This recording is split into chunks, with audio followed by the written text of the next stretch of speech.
And so if you let me make that announcement, we wanted the Rotary wanted to somehow help fire victims. So we did a reach out and they said, well, in the education world, help the kids that are going to school and their families, the immediate kids and their families. So this is the best way to do it.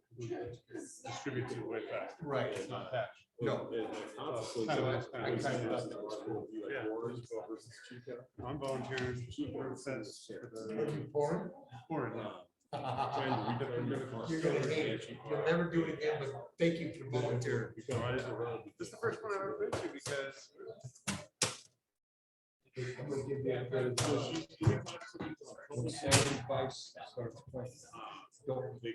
you want to watch that. That's when the fun begins. So I think I'm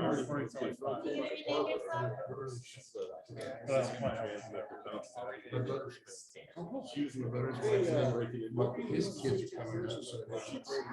And he's my brand new, my great niece, brand new, great. His little baby. That's gonna be good. You gotta be help with security too. No, we're not having all that stuff. We're like, we're in the back. But she was accurate. Matthew, it's late to run over, get something to do. Yes. I will be volunteering. I don't know what I'm doing yet. 'Cause I have to call Were you volunteering here? Maybe we can pour together. Yeah, I have to call Michael back. He called me to set that up, but I have an appointment at 10. And then I'm free for the rest of the day. Looking for it. You run that risk. I was gonna wear my refresher tonight to promote, but I wore it to dinner last night. So I didn't put it. She's been services by Man of the hour. She's been. How are you doing, I've sir? referred her to the resource center weekly. Hey. You ready? Steven. Yes.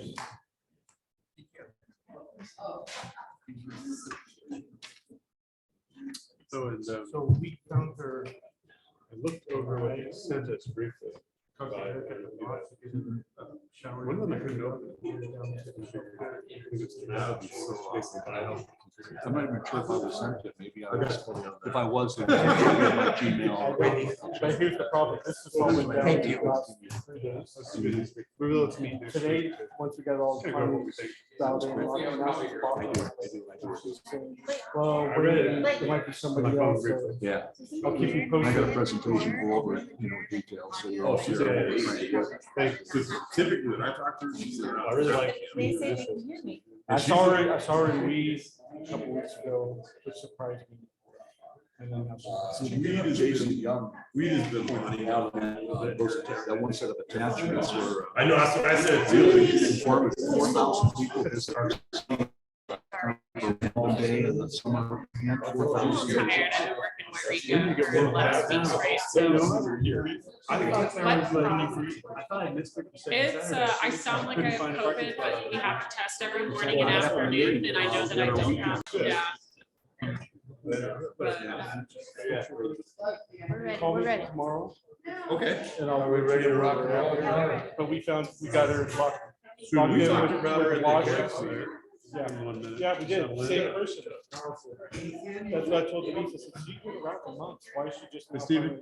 Yeah. Sorry. You guys good? Yeah. Everybody good? Wendy, we good? All right, welcome everyone tonight. We're going to start the meeting here. I will call the meeting to order at 6:05 PM of the Dunsmuir City Council. Vice Mayor Deutsch, will you lead us in the flag salute?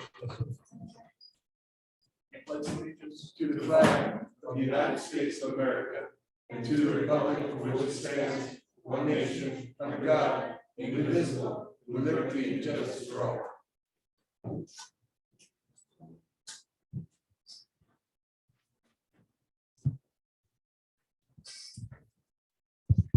Ready for roll call?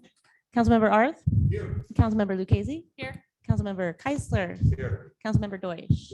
And Mayor Bryant. Present. So tonight we have two special presentations. First, we'd like to welcome someone from the Eric Laughlin from the Department of Fish and Wildlife to present us information on the Dunsmuir Rail Yard Environmental Cleanup Project. If you come to the podium and adjust the microphone. Great, thanks. Thank you for coming tonight. Yeah, thank you so much for having me. Yeah, so I'll pretty much be reading off of an update that we prepared, but if you want the written format, I can share it with you later. So I'm Eric Laughlin. I'm with the Department of Fish and Wildlife, and we're part of the Unified Command that's responding to the rail yard remediation. And also we've got the State Water Board, Regional Water Control Board, and EPA is the federal partner. So just gonna pull this over here. So much of the work that's taken place so far this summer is in preparation for the more extensive excavation work that'll probably begin in mid-September. And that'll run through late November, and then we'll take a pause for the winter and resume next spring. So far this year, we've continued the routine in-river boom maintenance and inspections, and the contractors have drilled and collected some soil samples.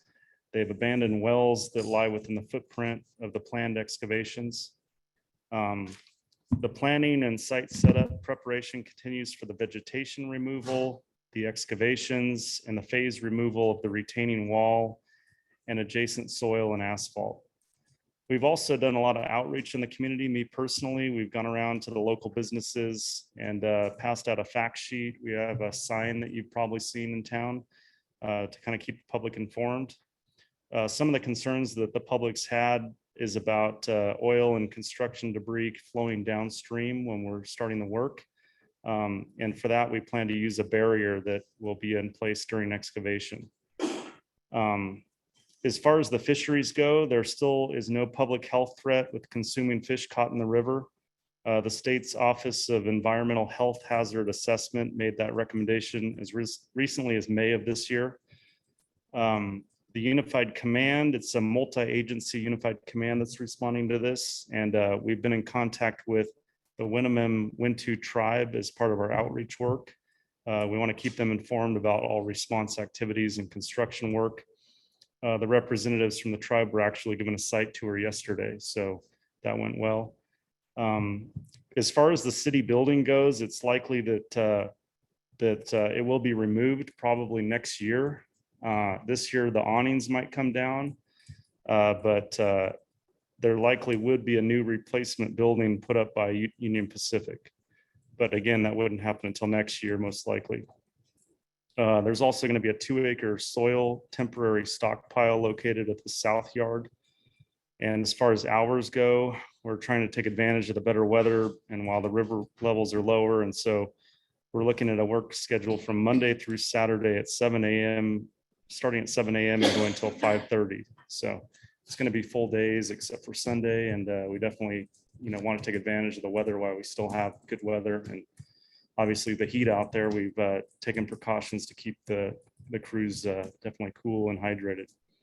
But apologies for reading it off the iPad there. But if you do have questions or want to get a text copy of that, I can provide that. But, Thank you. Councilman.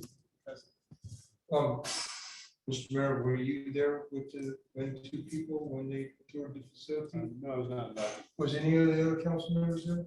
Why is that, sir? No, typically city council members are not invited to tribal representation meetings. That's done specifically with the tribe under AB 52, as well as other regulations. I know CDFW is a little bit different from local jurisdictions, but the tribes are afforded special consideration and they have meetings on their own because they are considered a separate entity from the city and or Still county. seems to me there should have been somebody from the council, my mayor, my vice mayor. Blake, were you there? No. Not even my city manager. So again, there are regulations in place that give them special privileges to do that because they're recognized as Well, initial no, nations. Let's rephrase it. We'd love to see the site as it develops. It's very important to our town. It's right in the center of it. Councilman Art. Thank you for the briefing. Mhm. That's very helpful. A lot of people locally, it's just the curiosity factor plus the fear factor.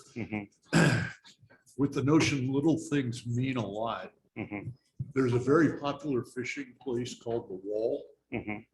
And there's a bulletin board affixed to the tree that always used to have the Fish and Game regulations for fishing. Mhm.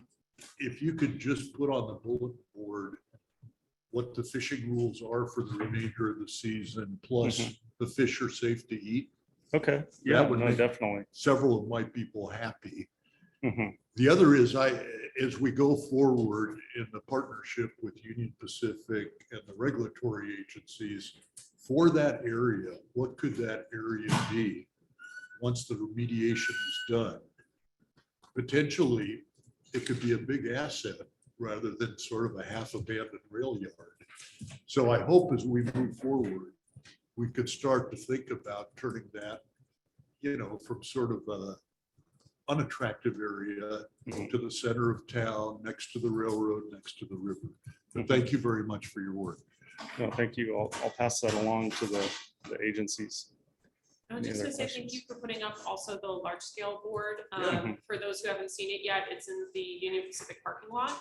And it's very nice. And I've seen a lot of people go up and read it. So I think it's doing the job that we hoped it would. So thank you for doing that. No, thank you. And yeah, like I said, we have a flyer that we passed out. So kind of has not only what's going on, but also the background, the history of why we're doing this and, some information about the fisheries in there as well. So, but yeah, thank you so much. I have a quick question. Yeah.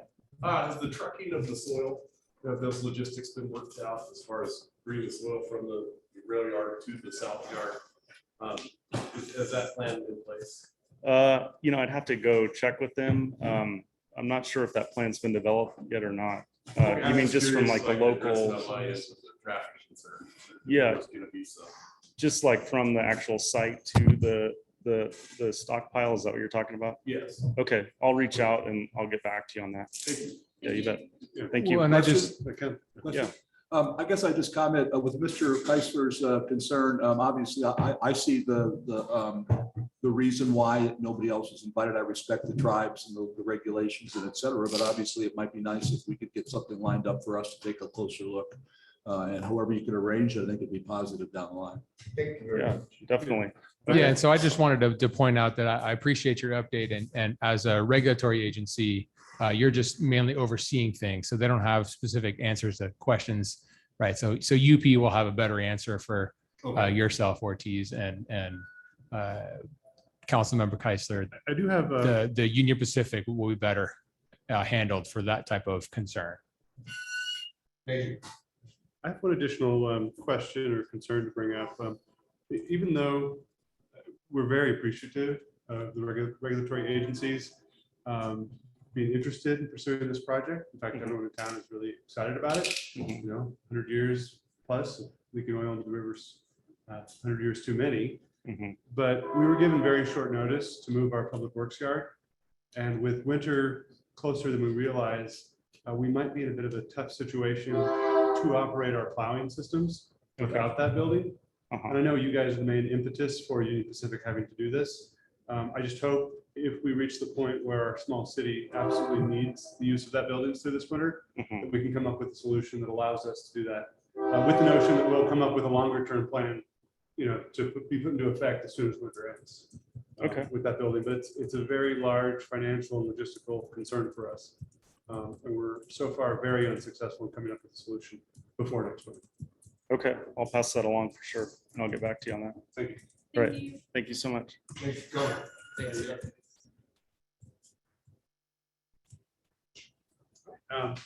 Then we have Dunsmuir's own disaster planning advisory committee and CORE doing a wildlife mitigation presentation and stop the bleed. Hello. Let's see, Brian, come on up here. Linda Shaven and Brian Shirley, we're your DPAC dynamic duo today. CORE is not be able to be here, so we did have to cancel their presentation. I'm going to say a few comments to update you where they're at, but Brian's going to really talk about Stop the Steal. Stop the Steal. I'm so sick of hearing that. It's Stop the Bleed. So, yeah. Yeah. CORE is currently helping with the McKinney fire. They're going to some areas along the fire, not right up on the fire lines, but they're helping to prep some homes do some fire mitigation, do some defensible space work, which should all underscore for us the need to continue to do our fuel reduction in Dunsmuir defensible space and home hardening work. They're actually bringing mobile charging stations to firefighters and to the community, and they're doing a lot of home prep and helping people. They're going to have a table at Brewfest, so they'll be able to have some educational materials, and they're going to really hit Zone Haven. We really need maybe some improvement in the communication to our citizens here. What they're finding up there is people do not really know about Zone Haven. They're kind of clueless about it, especially those that are in rural areas. So I think we just need to make sure we educate our people here. And basically the message that they have and that I'm getting from the work that they've been trying to do here, it's really all property owners, private property owners and public property owners really have to adjust. We have to adjust our landscapes to have some clear zone around our homes to protect our homes, as well as do those simple home hardening things. And the things we're mostly doing right now are putting 1/8" screening on all attic and foundation vents, clearing limbing the trees, making sure limbs aren't hanging over the homes, and clearing all that dead and dying brush, including mulch, in that 0 to 5 foot zone around the house. And that's really what we've been up to with CORE.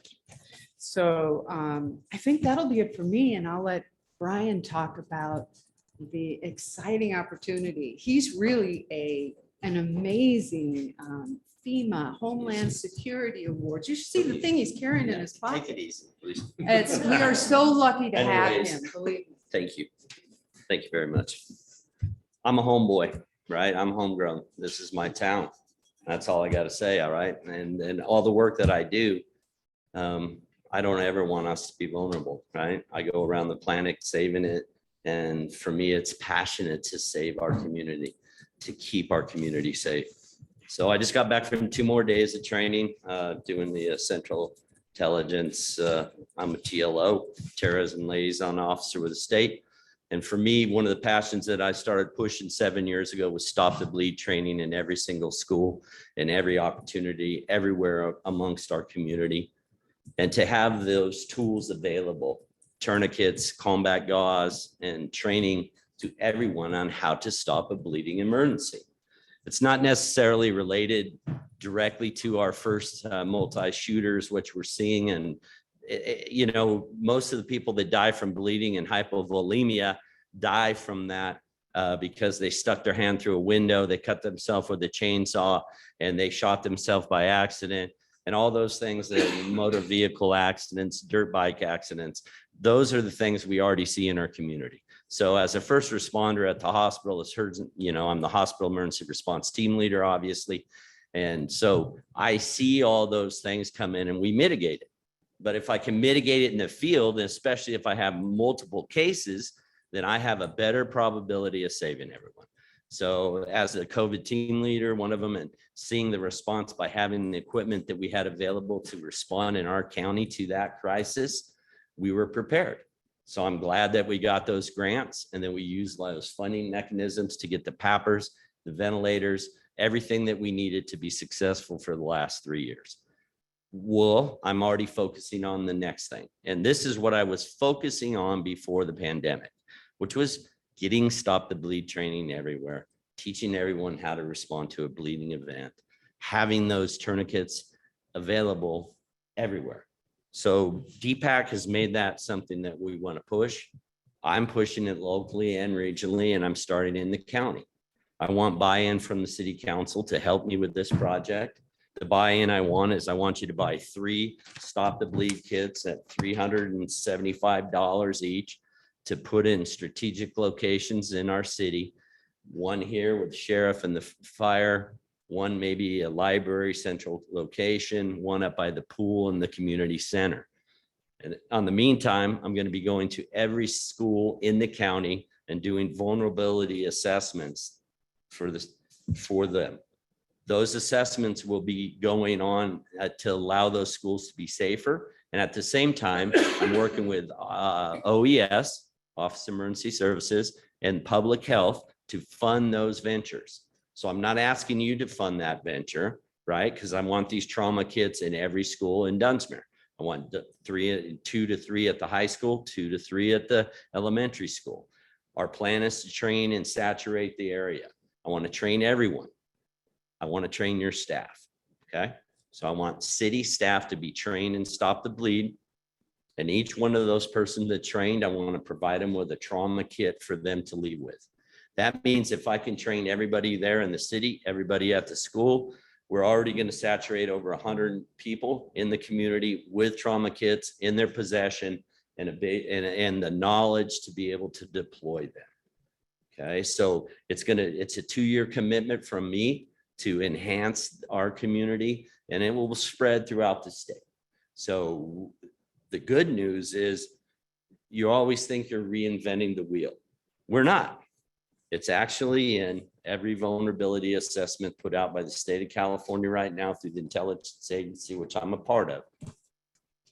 And I can't share all this for you, I'm sorry, but it's right there. Consider the options of doing stop the bleed training and providing those kits in each area with an AED.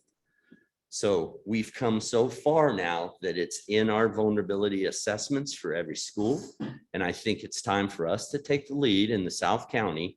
And we're going to push this all the way through, but I want to start it just like CORE started a pilot project in Dunsmuir. I want to start my assessment of my project, my passion in my own hometown. This is going to spread, and it's already being spread, right? See something, say something. Changing our mindsets on how we approach these events, right? And we're seeing such an exponential growth. We should all be concerned. And 7 years ago, I was concerned. But now as a disaster mitigator, I'm coming out now and saying I've shifted my focus from pandemic to this for a reason, because we need to. So I don't know how to be any more passionate about my plea, but I'll pass this around, which is to show you what one of the stop of the bleed kits entails. It's 8 trauma kits. So if we had 8 trauma kits around, that's 8 people, 8 victims have a potential to live because we're able to apply it. One of the things that's an issue is when our law enforcement brothers show up, they have an emphasis on stopping the shooter and not being able to provide emergency first aid. That's always been an issue that I've been trying to overcome. And I think we can do it with community involvement. So we see this in Israel where they have conscripted populace. All of them are trained on trauma response. So if we can train our populace on trauma response, not only will it help us in case we have the horrific event that could happen, but every day, Dave cuts his leg off, falls off a ladder, things could happen, right? So your ability to respond to that, get the tourniquet on. And when I was talking about how that impacts us on a hospital emergency response team, if we run out of blood, we run out of blood, okay? So if we can stop bleeding in the field before we're overwhelmed with incidents, we have a greater survivability for all of our patients. So I'm sorry if I took too much time. Thank you very much. If there's more questions. Yeah. Questions? Yeah, thank you, Brian. What was the third one, location you mentioned? You mentioned here, perhaps the library. Where was the third? Pool Community Center. Yeah, the Ballpark. community center. I just want to make sure. I thought the community center might be a better spot because it could also serve the ball diamond, the park down below, and then the pool. So I just want to, Absolutely. that was my thought there. Beautiful. The key point is we need accessibility, right? Doesn't do us any good if it's locked in somewhere where no one can get it when we need it. We understand that means sometimes someone might, steal it, but the bottom line is I need it there. So thank you very much.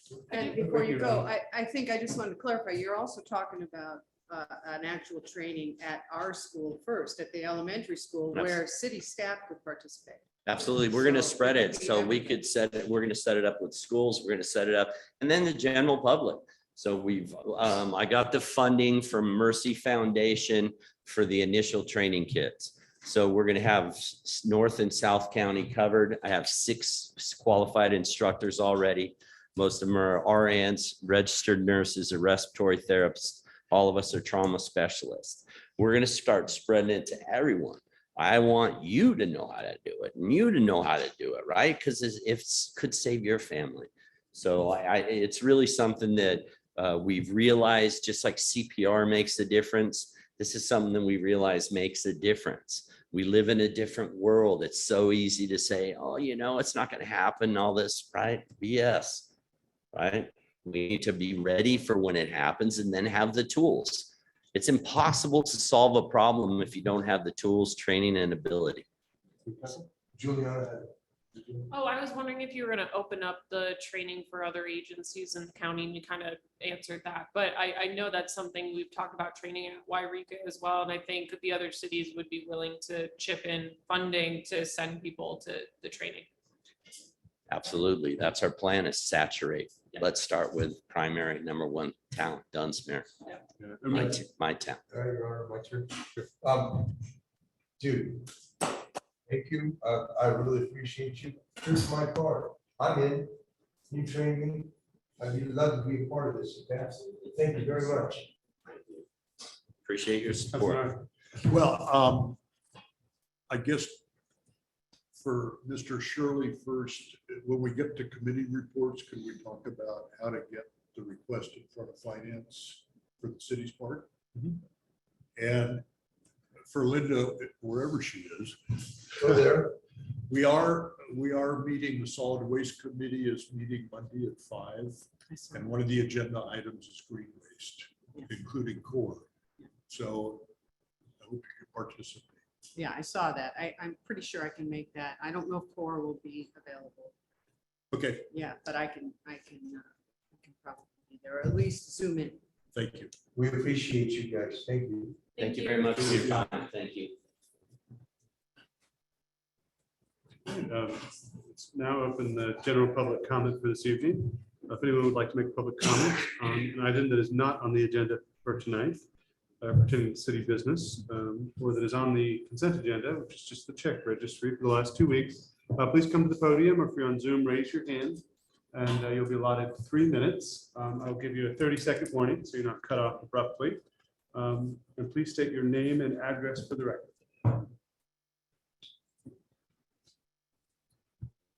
Hello, Stephen Bryan with the Dunsmuir Community Resource Center.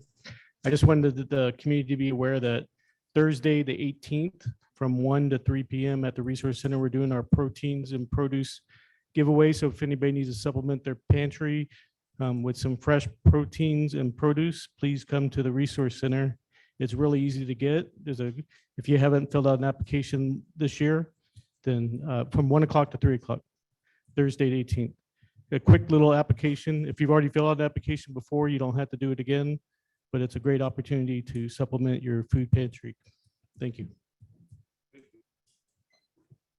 Another one we appreciate. Thanks, Steve. If there's any additional public comments, Zoom. Not seeing anything on Zoom. All right, seeing none, I will close public comment for this evening on the general public comment period and move into council and staff comments. Acting City Manager Matheson. All right. Yes. Thank you, everybody. I just wanted to note that we do have water projects ongoing right now. So apologies for any disruptions to service. And then the other major one I wanted to talk about was the active transportation planning grant is kicking off. We're gearing up. So we are looking for people that have a passion for active transportation. So bicycling, walking, anybody have a definite passion for that, please get in contact with me. We're looking for, 8 to 10 people. Juliana was instrumental in this program. So I hope she's going to be involved, which hoping from the smile, but I don't know, she's got a lot of stuff going on. But in any case, community members that are going to want to talk about biking and walking. So please spread the word, get in touch with me. We're looking for that. What is the time frame? So right now, just get in touch with me. With the whole planning grant is going to be finalized probably in like a year and a half. But we're looking at having some community engagement, some charrettes, which I had to look that word up. It's basically just a workshop, just gathering together and chatting. But there'll be those. So in essence, the group will be hopefully getting together relatively soonish, within the next month. Who did they pick for the consultant for that? It's KTUA Oh, is the company, which I was going to mention. So KTUA is the consultant that's going to be drawing up the plan. And we are working well with a Civic Well also. So they've both been phenomenal. And Rico has been instrumental too. So thanks to all those involved. Question. Thank you. Yeah. Blake, I would appreciate it if you could share with the public what you shared with the council about the visit from the head of FAA in San Francisco and the changes that may be taking place at the airport because of her visit.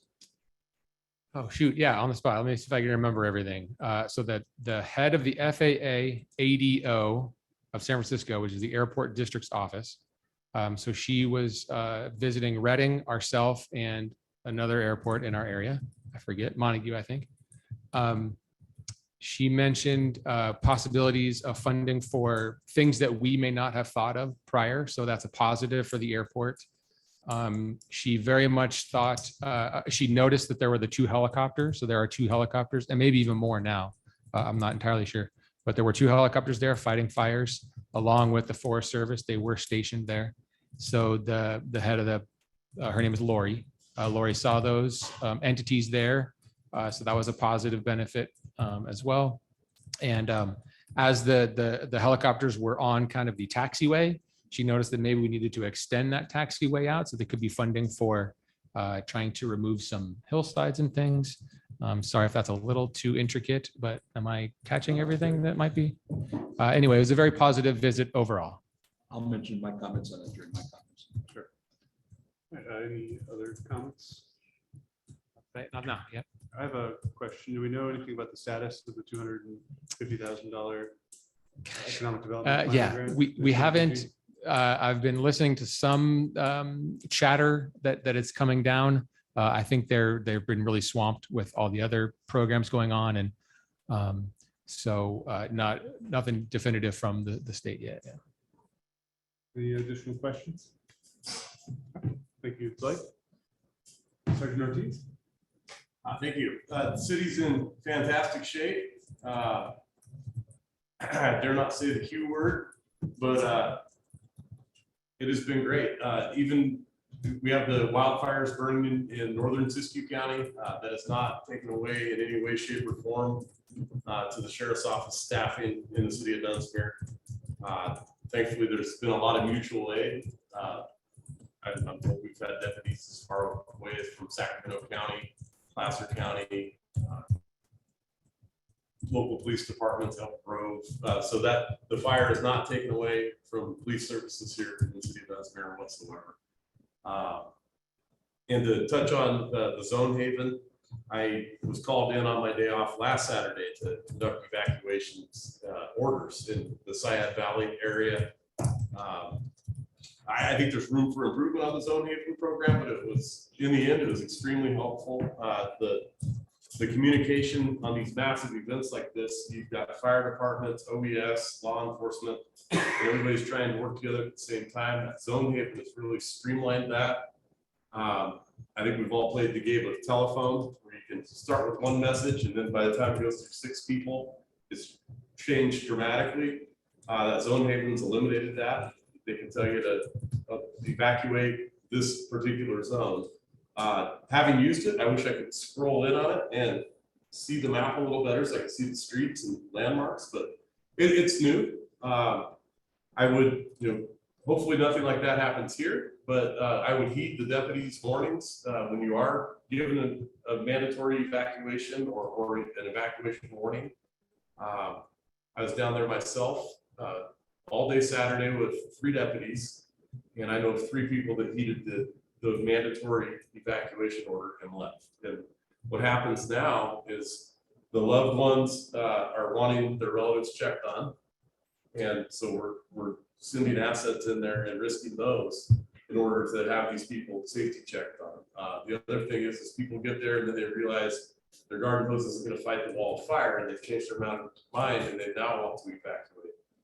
So I'd urge the citizens to heed the warnings, have a go bag ready, and when those warnings come around and when the order comes out, just go. They're just things, whether you have insurance or whatever your financial situation may be, at least you'll be alive to be, to be poor and to be bummed out, because we've got 4 fatalities right now at the Kinney fire at this point that we're aware of.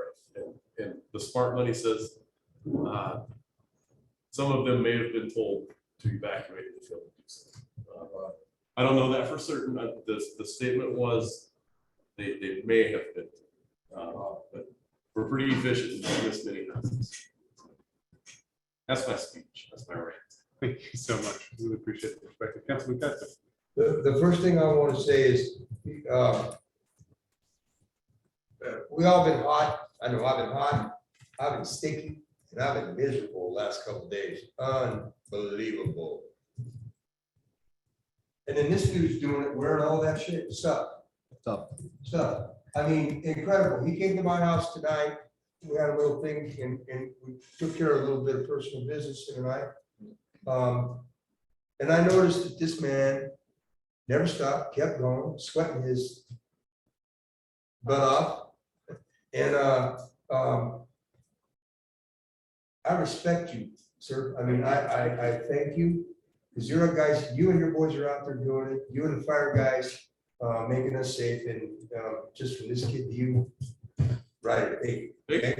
What? Oh, and I forgot. And I noticed that Oh, go you ahead. sweat your butt off, dude. You wearing all that stuff. My God, I had to say something. I was intimidated by your beauty. I just got out of the shower.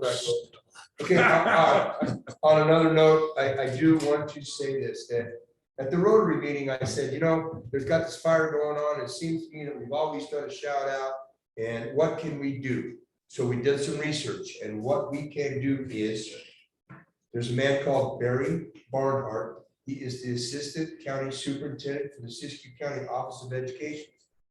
His phone number is 530-842-8461. They are seeking gift cards in the amount of $25. If you want to give 50, buy 2. You want to donate 100, buy 4. But the $25 increments gives them greater disbursement flexibility to meet the immediate needs of the students and their families. If you just donate a lot of money, then he's got to have a guy distribute, and there are all these things. If you just do the $25 gift cards, you can help people now. You can help these kids now. So that's what I would hope that Dunsmuir kind of can do. Show some love and support. Get a hold of Barry Barnhart at 842-8461. Find out how you can donate $25 gift cards. Okay, now, Brewfest is Saturday. Woo-hoo. It's from 3 to 8 on Saturday. And we're gonna have some charrettes. That means we're all gonna get together and what? You're going to discuss And have a good time. and have a workshop. I had to throw that in there. I would really like to do a sincere thank you to Pace Engineering for their contribution and help make Brewfest happen. We had to deal with Rain Rock Casino, didn't go so well. Pace stepped up and said, I want Dunsmuir to shine. Thank you.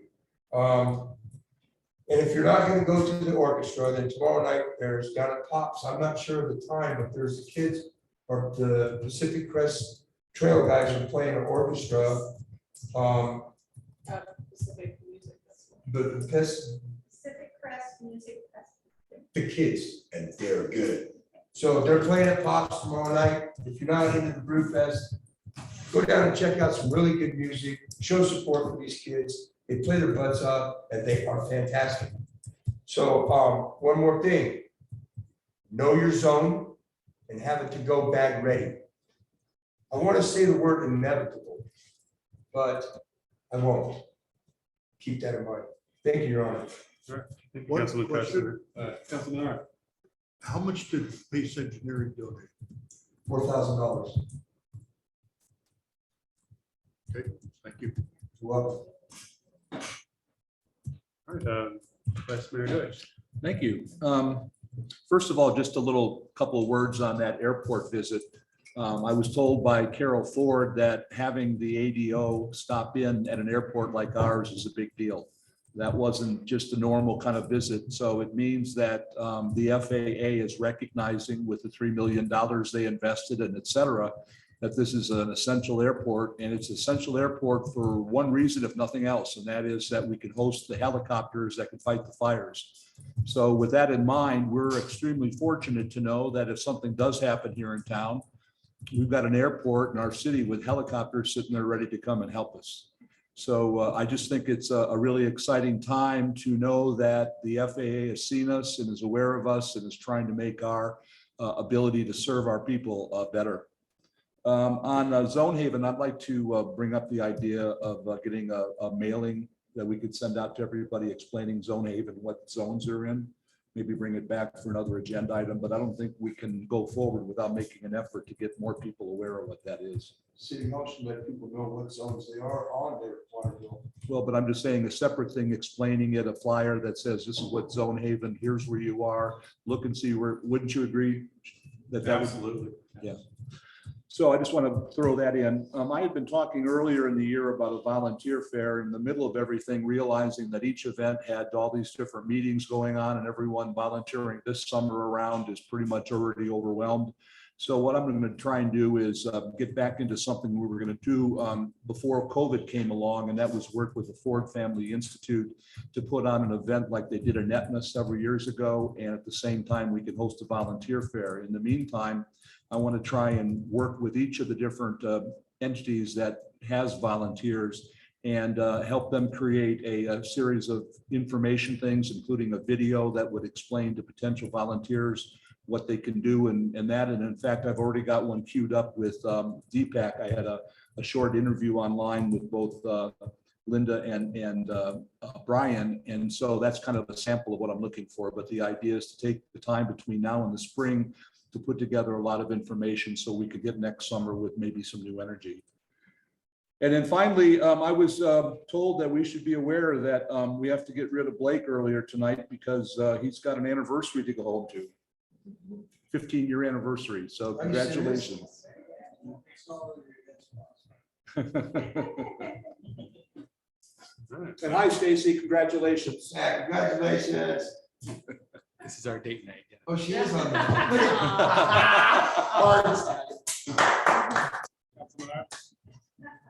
Pass.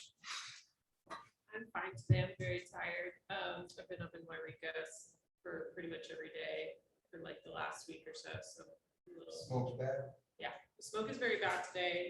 Things are getting a lot better though, but it does highlight the need to really focus on disaster planning ahead of a disaster. Is a really big thing that we're noticing. The city of Wairika will be working on a county-wide initiative on medical transport. So I think that's something I'll reach out to Deepak to discuss at a future time. We really don't have a lot of ambulances available to take people who are on hospice, who are homebound, who are not capable of doing that.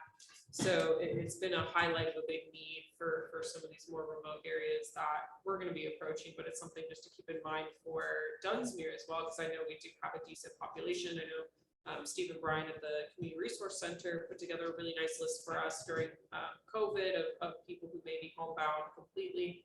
So it's just something to keep in mind working forward. I think that is everything that I've been working on, but again, I have about a total of 2 brain cells right now. So I'm good. No I'm good right now. I'd like to commend the folks volunteering with Botanical Gardens. It really looks fantastic. Pretty much most of the year round. But it really is reaching a perfect point in summer to go visit, cool off down by the river. On that note, I was asked by the lead volunteer there to see if maybe law enforcement could have more of a presence down there. There's nothing critical or worth calling 911 for, but I realized, and I just want to ask you if possible, maybe during the times the school is out, we switch our drive-bys with the schools to Botanical Garden or areas that are frequented with tourists, perhaps. Maybe like 3 times a day, someone just goes and checks in there. I'm sure they'd enjoy it. Yeah, I can step it up. I'm usually through there at least once a day, personally. But yeah, we could start tracking that and. Yeah, I mean, it's. Step it up. It's not There's always more time for more security checks, control checks. Well, it's just good for you guys to be there and meet people. And be present, because there's issues there with people trying to camp from time to time as well. Thank you. And then I mostly spent most of my effort.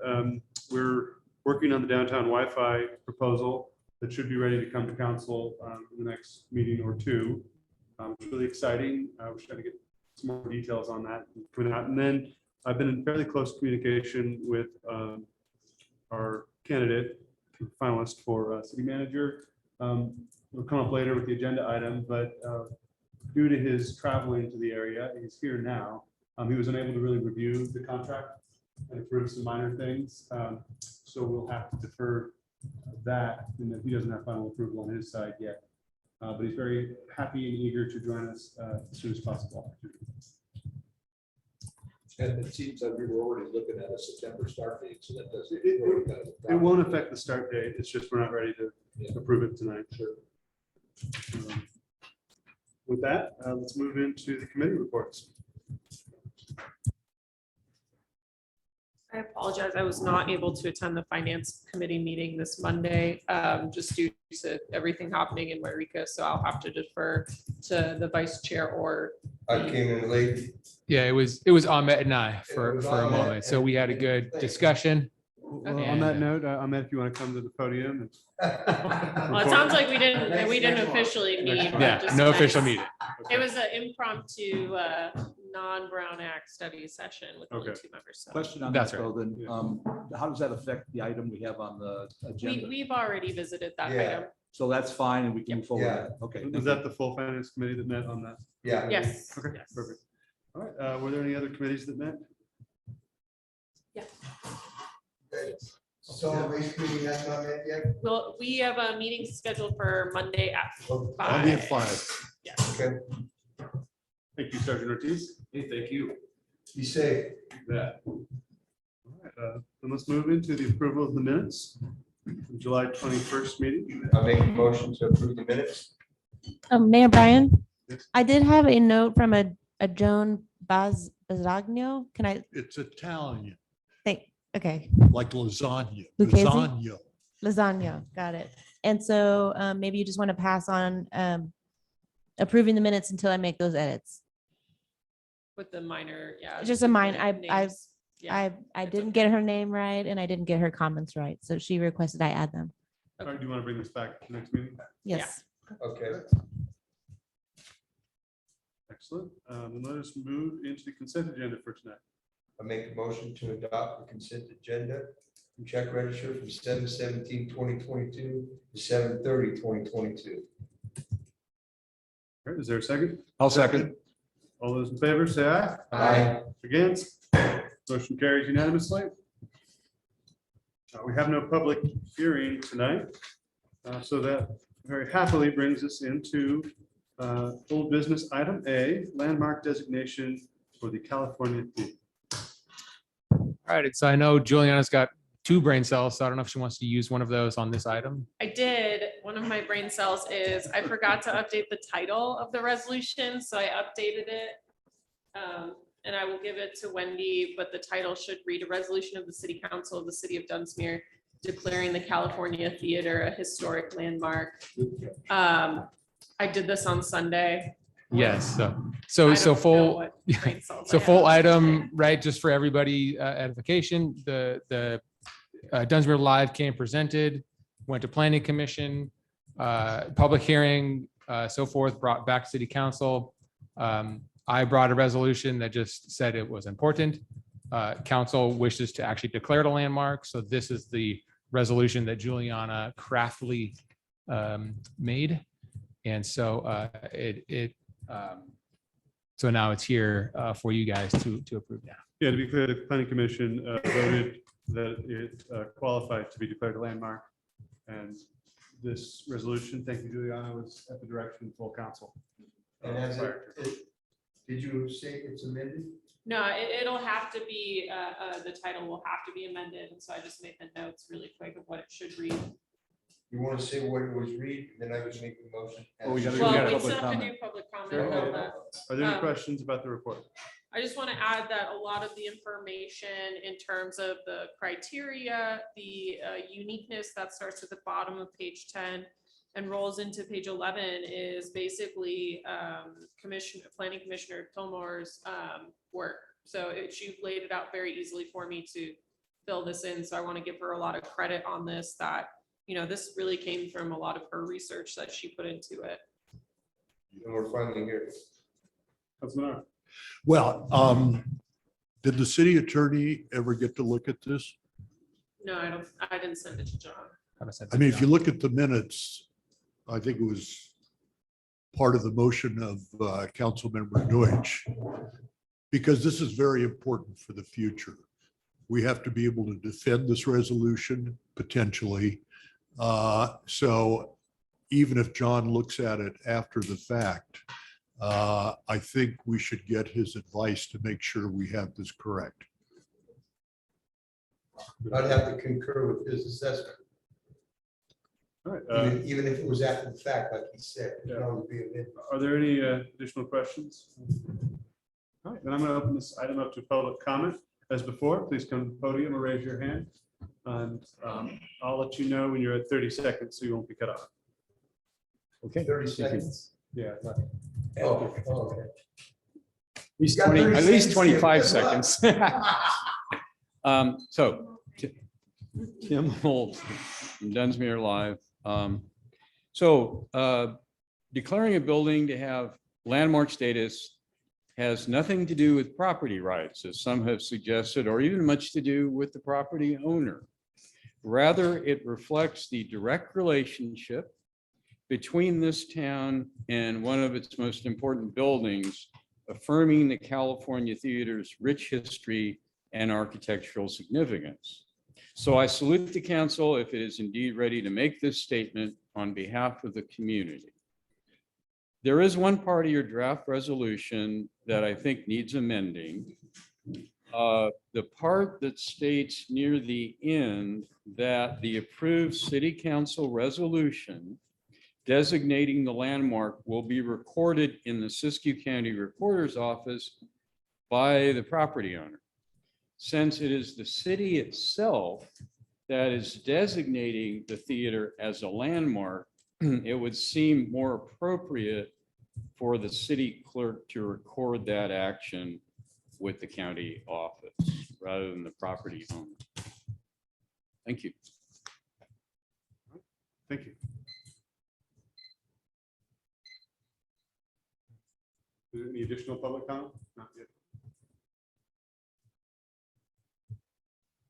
I see no hands raised on Zoom.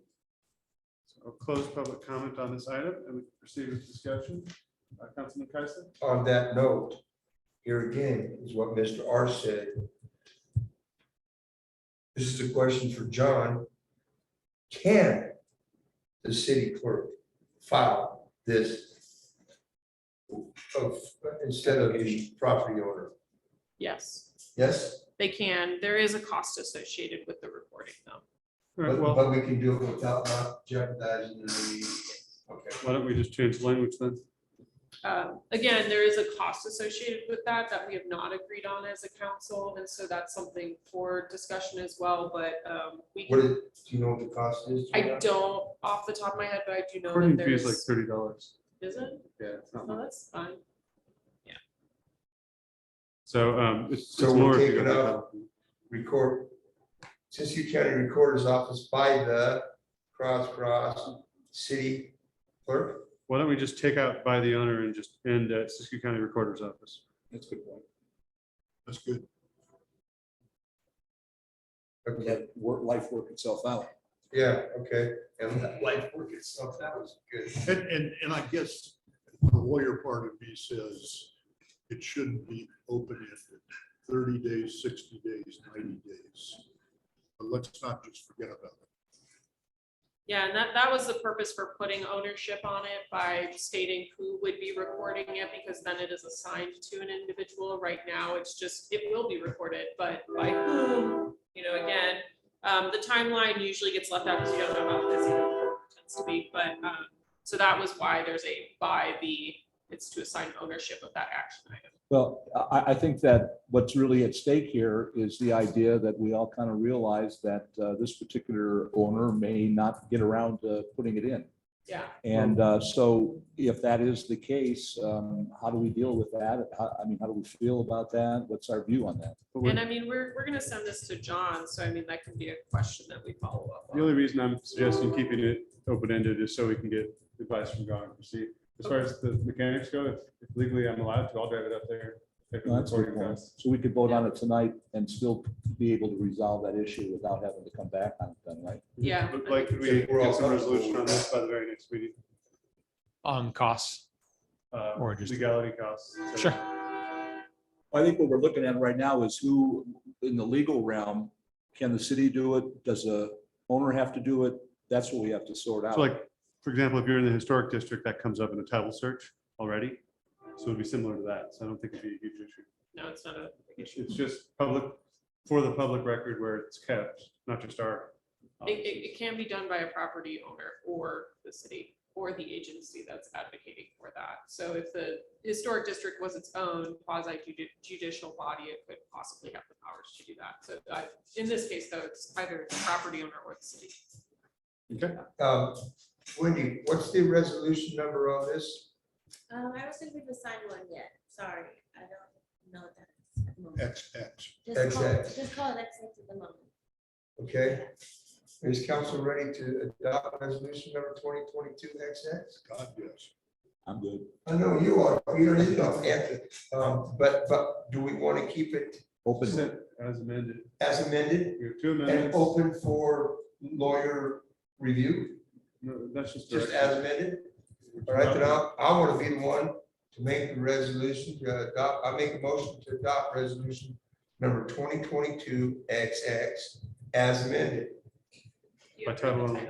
by title only. Well, you have to read By the title. amended title, A resolution of the city, council of the city of Dunsmuir. the declaration. Oh. Okay, you got it right here. Resolution of the city council of Dunsmuir declaring. What? Declaring this California theater as a historical landmark. All right, Second.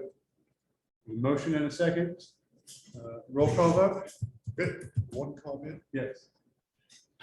My debt of gratitude to everybody in this community, but especially my colleague who spent her weekend rewriting this resolution to do what I think the community really wanted done. Thank you very, very much to everybody, And I'd also including like the to planning comment- commission. I also like to comment on the persistence of certain individuals who have made it their passion to make this happen. Congratulations. We're not talking about. No. Okay, All roll right. call vote. Councilmember Arth Yes. and Councilmember Lucchese Aye. and Councilmember Keisler, Wholeheartedly, yes. and Councilmember Deutsch. Yes. And Mayor Brian. Aye, motion carries unanimously.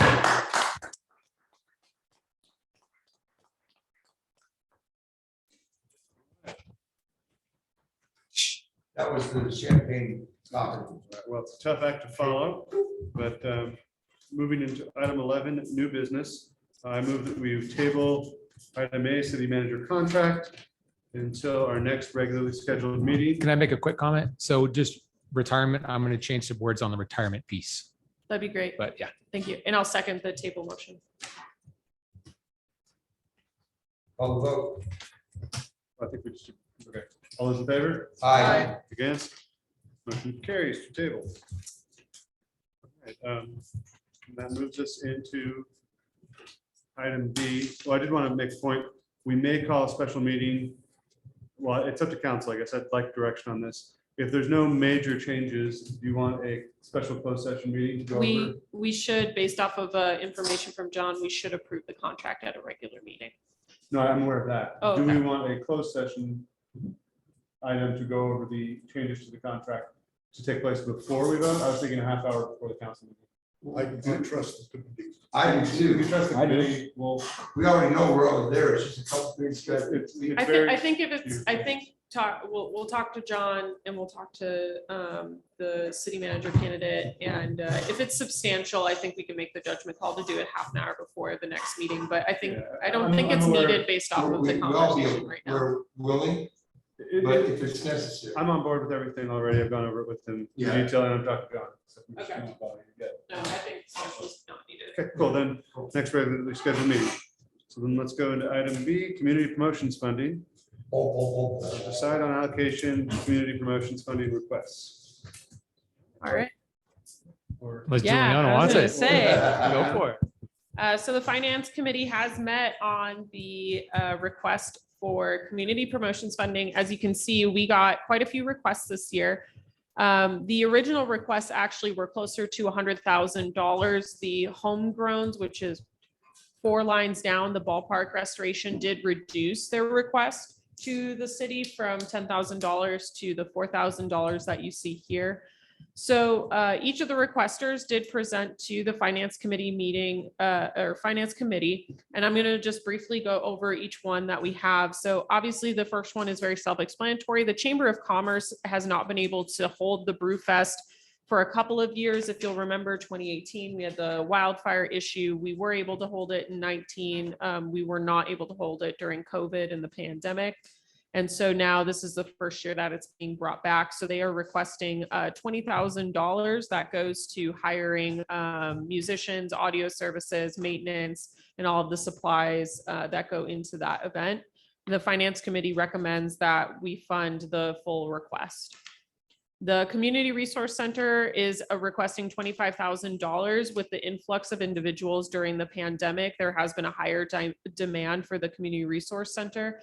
And so Stephen Bryan presented the need for additional workshops, additional equipment, additional toys for the Kids Center. And so is putting in that request. It is not going towards, if I remember correctly, it's not going towards any personnel. It is just going towards equipment purchases and supplies. So they have that $25,000 request in there. The farmers market would like to grow the farmers market a little bit. They're requesting $1,350. This main request is going towards promotions for the farmers market, as well as trying to hire some assistants to assist with the farmers market. It is getting a little bit bigger and there is more interest. The other thing they're looking at is expanding the EBT program, the match program that they have to allow people to get more healthy food in the community. And so the committee recommends doing the full request for both the Community Resource Center and the farmers market. The homegrowns are a collection of individuals who are restoring the ball field. They're specifically looking for funding for the bathroom situation at the ball fields. They have taken it upon themselves to do a lot of the labor themselves. And like I said, the original request was $10,000. They took a look at the status of the bathrooms and felt that only 4 was needed. So they reduced that request, but it would go into purchasing equipment, supplies for the reopening of the bathrooms at the ball field. So their full request was recommended by the finance committee at $4,000. Library is requesting operations. So they're requesting $25,000, which is typical of the previous requests that they've been given. The library did explain that it's going towards personnel for the library operations and possibly some equipment purchases. Their last allocation, as stated in the meeting, is that they used a lot of the funding for improvements and recovery. A lot of the books got wet from the roof. So they used their last allocation for buying those new books and fixing that up. I know that they also mentioned that they do have some older computer equipment that's going to get old here pretty soon and may use this for that as well. And then the committee is recommending $25,000. The Parks and Rec pool operations is requesting $13,000, and that's mainly going towards the purchase of chemicals, supplies, and maintenance improvements. And then we have the Railroad Days Committee is requesting $2,000 to support that event as well. And again, that goes to music, promotions, and supplies for that event. Finally, it's Siskiyou Outdoor Recreation Alliance, also known as SORA. requested $2,500. Their proposal was very broad, but it talked about mitigating visitor impacts on recreation areas. They were requesting the $2,500 to fund a portion of a position that they have that organizes volunteers and does education on outdoor recreation and responsible outdoor recreation. The committee did not recommend going with this allocation because they didn't have enough particular detail in their proposal in terms of what would happen. One of the other things they were requesting was trash bags and trash pickup at like Hedge Creek Park, which already happens through the city. And so we recommended that they submit for next year with some more information on the request. And so the committee went through and felt that all of the requests were merited except for the Siskiyou Outdoor Recreation Alliance. I don't believe that we have our treasurer here today, but our treasurer did make a point of talking about how our repeat requesters, specifically the library, Parks and Rec, Chamber of Commerce, our treasurer stressed that he was making the initial motion to recommend these allocations, but made a point that the committee and the city council should consider that these repeat requesters that are requesting like funding positions or funding the same thing over and over again need to find more consistent funding, and that the community promotions funding shouldn't be used for the repeat people who are continuing to ask, and that he wanted to focus more on new allocations. And so again, I wish he was here to kind of talk more about his comments. But again, that was something he stressed in his motion to make for the recommendations that you see here from Finance Committee. And it comes up to $90,350. I'm astounded. The fact that you all were able to take each of these in and find a way to pay them, except for that one, I'm very smiling. Well, I will say that the finance director / acting city manager did recommend that we should cut some of these, that looking at the projections for our tax revenues and looking at what the city's financial standpoint is. Correct me if I'm wrong, but I believe that acting city manager Michelson had recommended that we reduce down to a total cap of 74,000 for the allocations just based on the projections. The committee did not take that recommendation. Right, I have some questions regarding the report on that line. If you open up our budget, which is kind of the reigning document on our projections, page 36 of the 2-year budget that we're in, so 2022-23, puts the community promotion funds increasing substantially, but capping it at 55,000 for this year. Correct. Could maybe you elaborate on the finance committee's, I guess, where they see us making up the shortfall if it's not in our budget? They did not have a discussion on the shortfall. So the original discussion over the $74,000 cap was around, and I don't know if you want to step in, Blake, about why you recommended raising it slightly to the 74,000, but it was just based on we're doing better for revenue projections than what we previously had anticipated in the budget. And that's why he had offered the 74,000. We're also doing higher in expenses. I mean, this just goes to, we have our projections that were made 2 years out. We have a 2-year budget. But I'm always a little bit uncomfortable making a spending decision. We don't have the current best projections on both expenses. Yeah, and so that was a preliminary budgetary figures that I've been working on. I came to that 74-ish, 75,000 number. I did give the caveat that that some of the revenues are definitely looking higher than even my projections at that 74,000 number. So that's where I do feel comfortable with what Finance Committee has recommended. But I definitely don't want to discount your opinion. Well, I guess my big question is, in your opinion, does this immediately go to using up reserves, which we do have, but that's a different question than we think is fun. No, the easy answer to that is no. It doesn't immediately go to reserves at this point. According to my budgetary figures, it does take away from other uses of funds as the budgetary processes want to do. Okay. That's more. Well, on the read through, I'm reliably informed that Parks and Rec started out at a higher number and they agreed to reduce reduce as well. Correct. Is that right? We came in at 25 and went down to 13.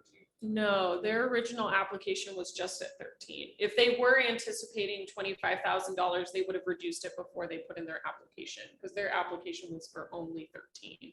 But I do believe that Mike mentioned in his presentation that they wanted to ask for 25, but only reduced it to 13. I just never wanted to start at 25. It's always been 25. That's what I thought. Yeah. I mean, Okay, in, I was gonna say, I in remember the app- document, I think they asked for 13. Yeah, in his actual application documents, it was 13. I think I do remember him mentioning something during the presentation, but he did not go into it with 25. He went into it with 13 for the ask. thank you. Procedurally, how are we going to do this? If there's any well, before we begin discussion of the merit of these recommendations and moving them forward, motions, et cetera, if there's any additional clarifying questions on finance committee's recommendations. And city. Well, yeah, the only one I have trouble with, and maybe I'm looking at my colleague Big Dave, is the Chamber of Commerce. They're asking for $20,000 for Brewfest. Look at you. And now they're getting 4,000 more. I agreed to be a sponsor and write a check. What does the community get for what's getting closer to $25,000?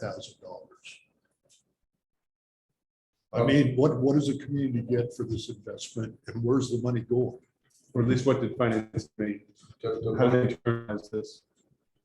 The money is split between the Chamber of Commerce, the Rotary. All the money from the Rotary goes for scholarships. All the money goes from for the Chamber of Commerce goes to advertising and trying to get more businesses. See, that's not in here. It's not in the summary apparently. Yeah, so we'll just go back to clarifying There's no questions at summary this on point. anything. That was what was shared with us during, going back to the Chamber of Commerce Brewfest, when we had the presentation from Luann. She had stated that the $20,000 would be used for advertisement for the event, purchase of musicians, and supplies for the event itself. But is it designed to make money, to lose money? I think that would be a question more for Luann. And so I can only clarify what was presented to us at the Finance Committee meeting in the application. So I'll just say I'm a no at this point on that particular one. Well, as far as the clarifying side of that goes, mostly, I had a question about it, which is how does this directly relate to Brewfest versus general chamber operations? I don't know, were you guys given insight into that? We were basically just told it was for just that event. It would not be used for the other And this ones. would be for that event next year. None of the Yes. funds would go towards reimbursements for this year. I don't believe we had that discussion, but my understanding was it was for the next year. The application simply says Brewfest. What? The application simply says Brewfest. Okay. I'm so- sorry, could you say that? The application specifically spells out Brewfest. So But it no does not say the year. specific year. That's my understanding All too. right, then on clarifying questions, I remember with the Community Resource Center, we were very happy to find out we were able to use some of our COVID money Mhm. to help them. And I believe we were fairly generous relative to our size of the city with that. Did that come up as a point in considering funding from this source? Because I believe at one point in time, it was like we're struggling to fund potentially, but that could be used there. So it didn't come up. It did not come up in the discussion. Do you remember what the amount we allocated from the COVID monies? My recollection from the community promotions funding last year was we decreased the chamber, but said a special note that The chamber? allocation, yeah, We're talking about the Community Resource Center, Community not the Resource Center. not chamber. the Not the chamber. chamber. My Yeah, bad. We're talking about, when we approved the library roof. Okay. Oh, we right. Also approved, I believe it was somewhere around this number, was it not? Community Resource Center was allocated COVID funds. That is correct. Yes. Yeah, recently. I apologize, but I do remember now with the Chamber of Commerce request as well, that it wasn't just for Brewfest. They were also talking about fixing up the billboards, Which we, which we own, but they stated that they own. they stated that? They did in the meeting. I do remember that point. Because the income from the billboards, last I checked, was approximately 25,000 a year. Let me pull up the application right now. Yeah, I have the application also. But yes, the resource center did get allocation from COVID funds as well. Do you know what the number was? Yeah, so the number was around $21,000. Yeah. But that was for lost revenue. That was for services and equipment that we provided during the pandemic that we didn't get funded for, so it was reimbursement. Yeah. Okay. Yeah. So recently we did that.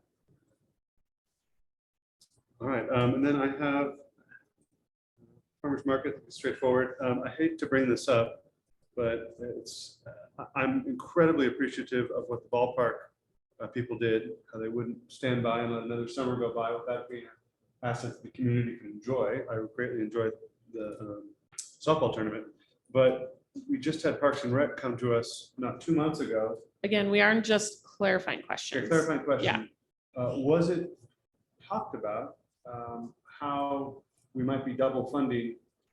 It did This- get brought up. Okay. Yes. What was the committee's conclusion on that? So Mike did present after the homegrown individuals, and Mike did state, because one of the things we brought up is that the bathroom would have to get a building permit application. And if they prepared plans to do that and go through the building permit application, they said they had not. And that was not part of their request. And so Mike had stepped in at that point to explain that the engineering for the bathrooms could be part of the grant that he has now. And said that there would be funds available for that. The committee did hesitate for a second and state that it could be spent at a different time and at a later date.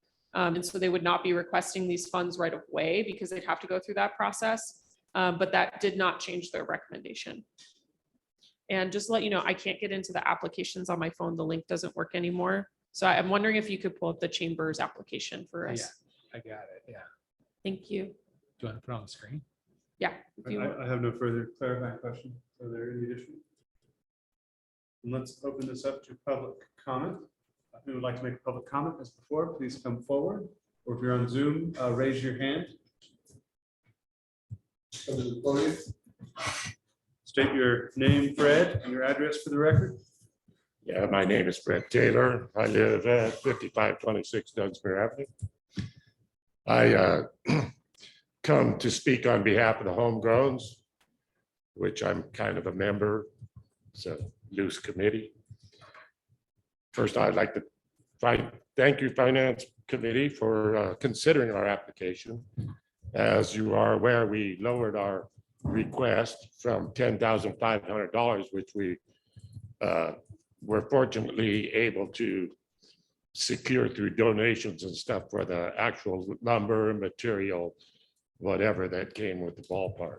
Of course, our goal is to maintain it after we spent several hundred hours, labor hours, and I don't have a figure, but thousands of donated dollars, excuse me. I get a fine for that in almost any other meeting I go to. 50 cents is rising. But back to where I was, now we need money to get the restrooms in working order at the very least. We paid before our issuance of $10,000 to Dunsmuir High School athletics from the benefits of the tournament. We also paid out, or the high school did, $200 to rent the field after we fixed it. We paid half of the cost of the blue toilets that were out there because we didn't have any restroom facilities. And we didn't really feel that we needed to pay that either. But the bottom line is the city's getting such a great deal here because we're not getting any maintenance on the ballpark. Ever since the tournament got over, the only thing that's been done out there is the grass has been mowed. All the blackberry bushes, all the base paths, all the labor that went into that situation to get ready for the tournament is now almost for naught. And as you, the council, are owners of the ballpark and obviously caretakers in a certain way, whatever Mike Rodriguez told you about maintenance out there, all you have to do is go out there and look. There hasn't been any. And if the Parks and Rec District is looking to take money from the grant situation that may default to our situation, then they are double spending the money. I mean, they're taking the money and they're doing nothing in response. So I'm not here to chastise you at all, but it is the council's responsibility to see to it that the Parks and Recreation does the right thing by the ballpark, especially after we've already received.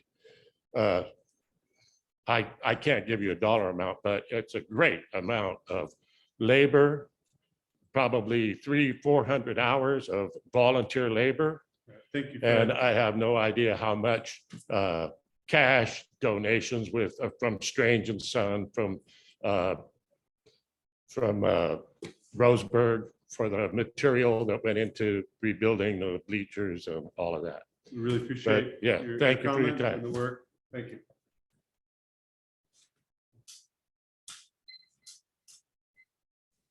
Hi, Stephen Bryan, Dunsmuir Community Resource Center. So I heard the mayor ask some questions. I wanted to clarify. COVID funding that was awarded to the center was to reimburse money that was spent in the past to support the community, keep hope alive. We were the only organization in Dunsmuir that stayed open since March 2020 when the pandemic started. We never adjusted our hours. We only increased our services, and that was a small amount of money to repay us for services we provided to do those things for the community. And I think it was money well spent. The money we're asking for now has no correlation with that funding. So, but if you have other questions, I'd be happy to answer those. Thank you. Mayor Brian, there is a hand up on Zoom for Allison Lashevsky. Hi, guys. Can you hear me? Yes. Okay, great. Allison Lashevsky, 5334 River Avenue.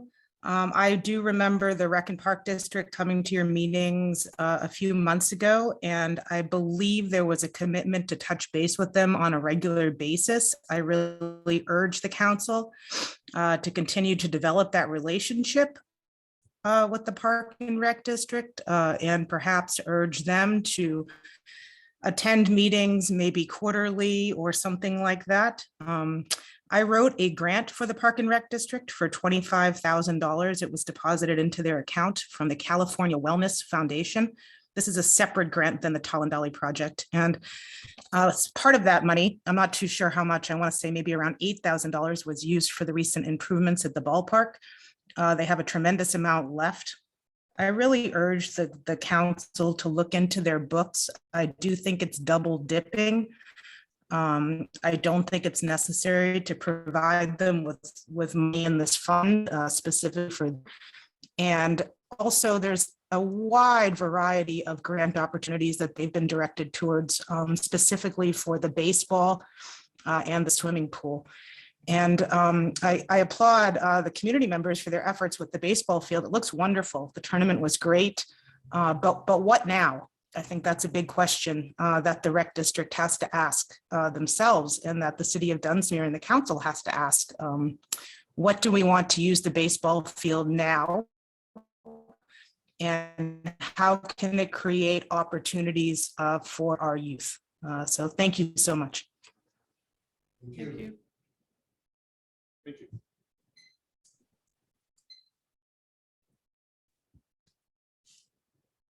There are no more additional public comments. Close public comments on this item. I will say one other thing that I forgot to state when we kind of started this item. One of the other items that came up is I reminded the finance committee that the TUT funds are actually going to sunset in a couple of years. And so that's something to note for all of the community organizations and members who are here listening. is that regardless of how much money we give out this year, this money will be gone soon.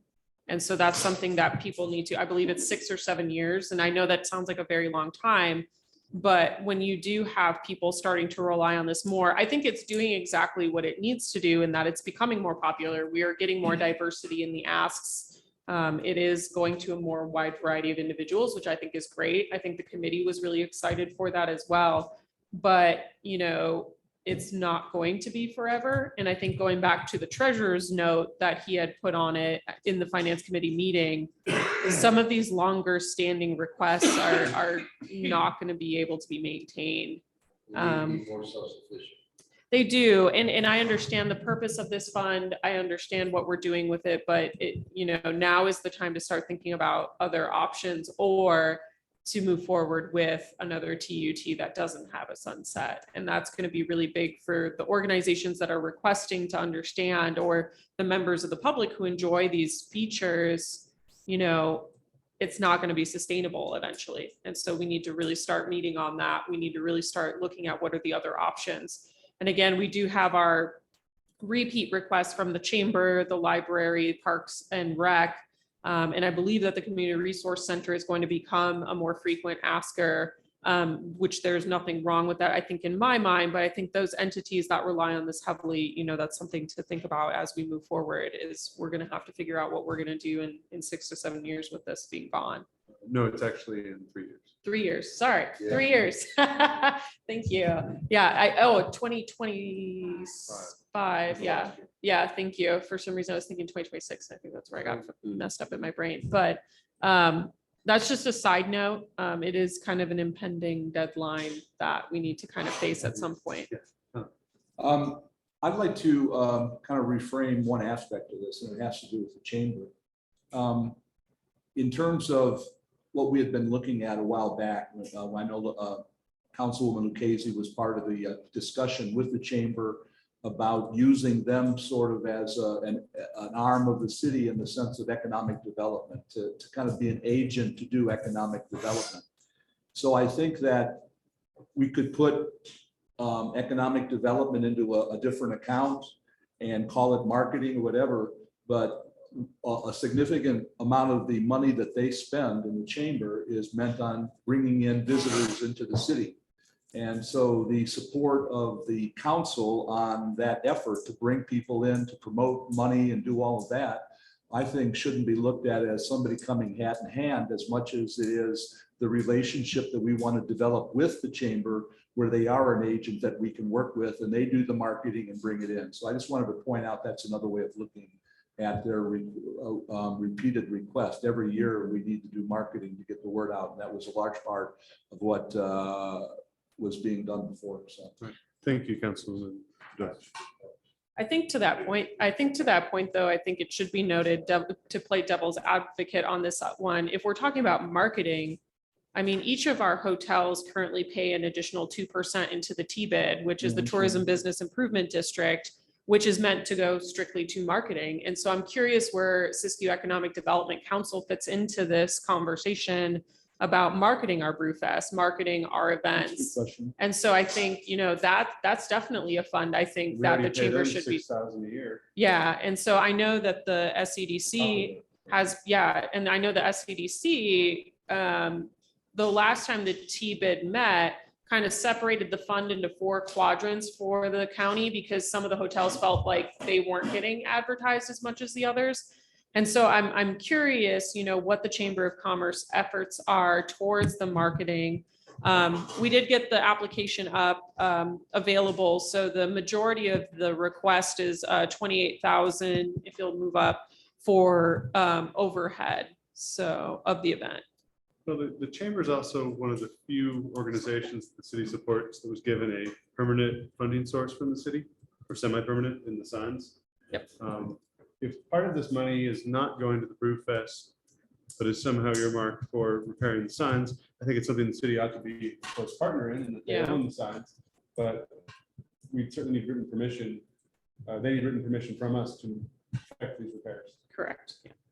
And I think it should be noted, it is stating that they do want to split the 28.6 with Rotary. which is totally bizarre to me. I mean, I love the Rotary Club and everything it does, but we're allocating money to the chamber and the chamber's allocating money to Rotary. Which is then allocating it to a scholarship. So why wouldn't Rotary do that on its own as a public service group? Why does it have anything to do with the chamber? We set it up, we run it, we. The take two care work of it. together hand in hand on all these different events.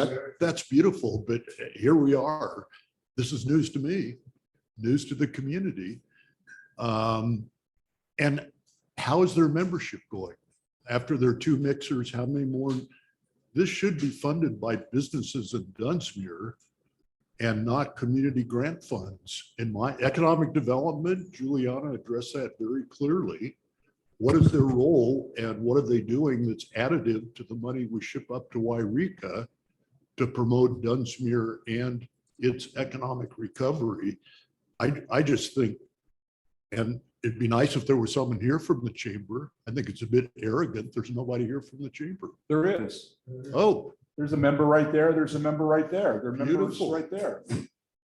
well, I read the application and it doesn't convince me.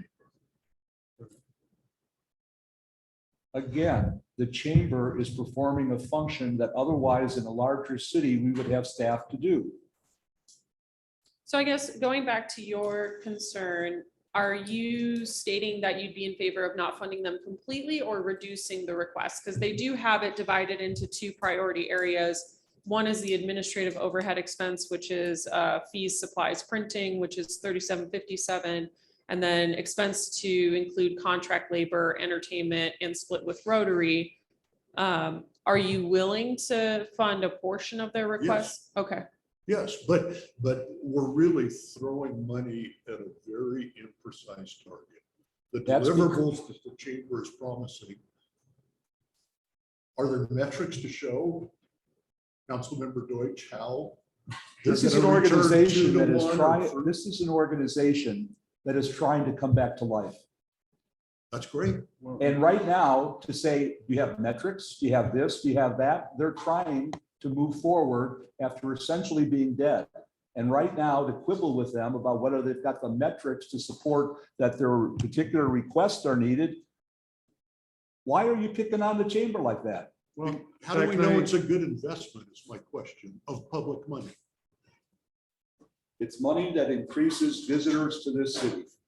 Well, And it goes to scholarships for our own children. I think we've had this conversation Over and over. every year I've been on council when community promotions come up, and it has to do with, we all share, I think Councilman Deutsch's perspective that it is absolutely vital to spend what limited resources we have on economic development. And that if we view the chamber, this is where the confusion lies, if we view the chamber as the most effective means for spending that money and investment in economic development, we should fund it. But there's always been some skepticism among all of our members. You yourself, Councilman Deutsch, have pointed out on several occasions that the chamber is rebuilding. It's been rebuilding every year of the last 4 years. And there's lots of reasons for that. There are, yeah. I, for one, don't think that there's a superior organization to them for this economic development.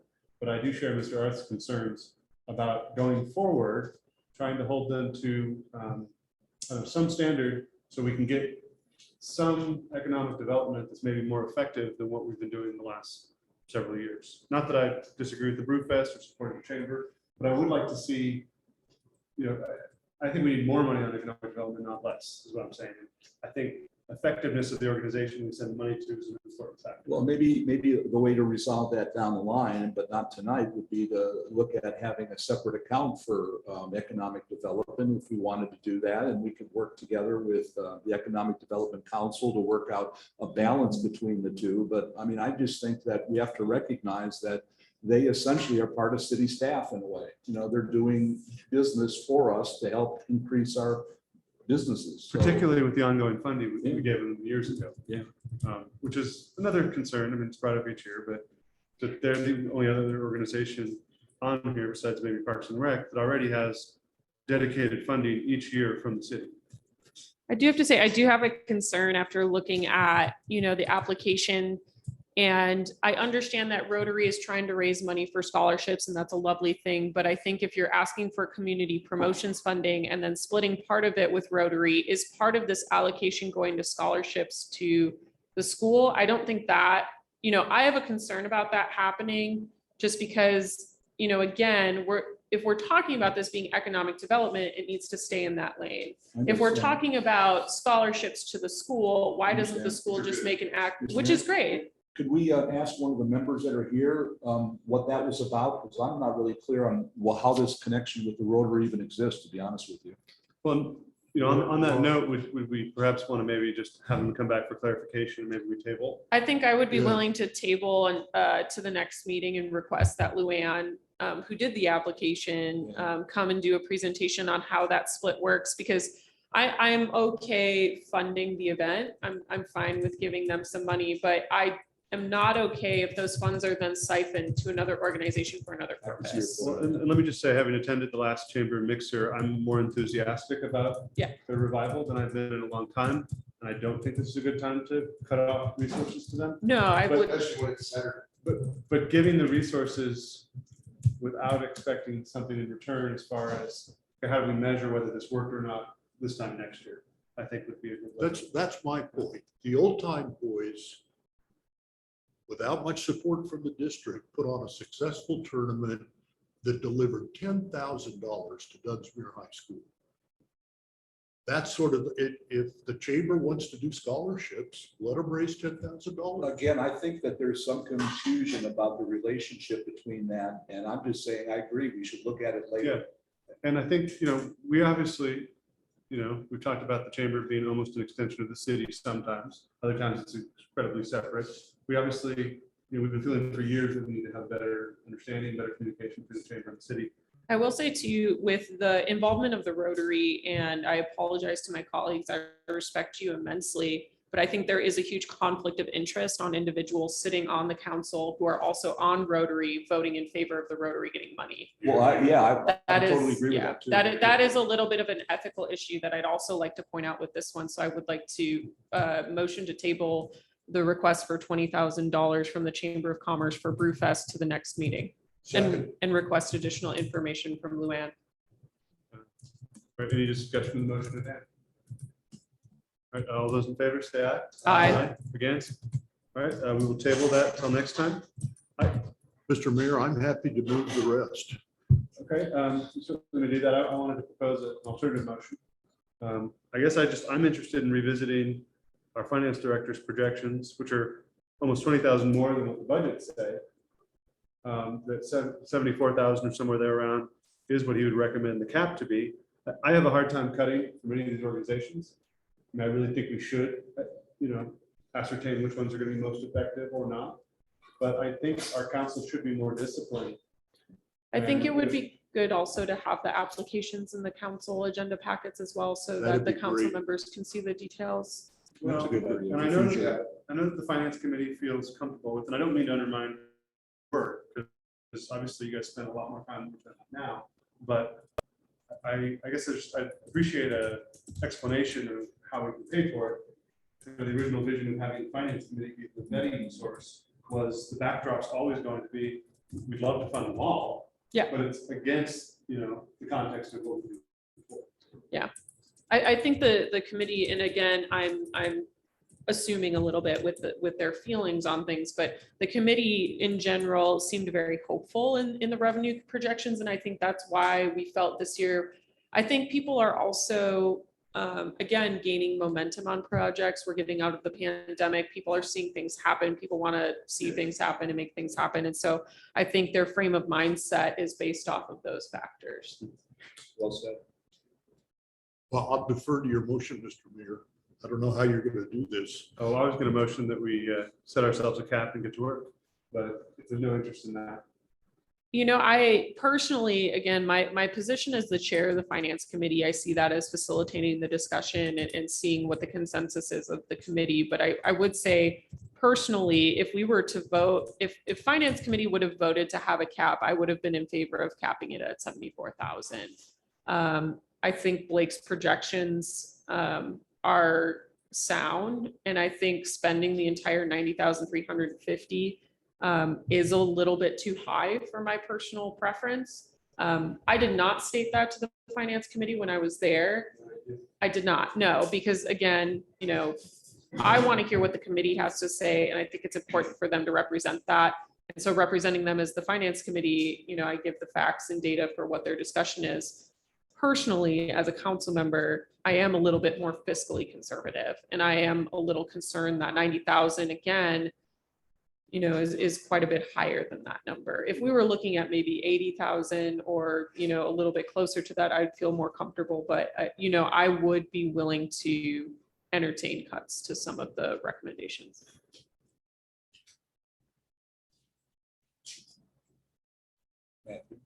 Yeah. Well, the one, since I'm no longer on finance, I don't look at the budget as much, but for the current fiscal year, what are we projecting in revenues from cannabis? Is it still $5,000? So it's a difficult question to exactly answer. So in the current budget right now, which was the 2-year budget, it does still state $5,000 in there. And I feel very comfortable. In 2018, the voters of Dunsmuir said tax and regulate. And of course, weed is way ahead of this. Mount Shasta is way ahead of this, but we actually have a dispensary now. We actually have a couple of licensees that are getting close to producing revenues for the city.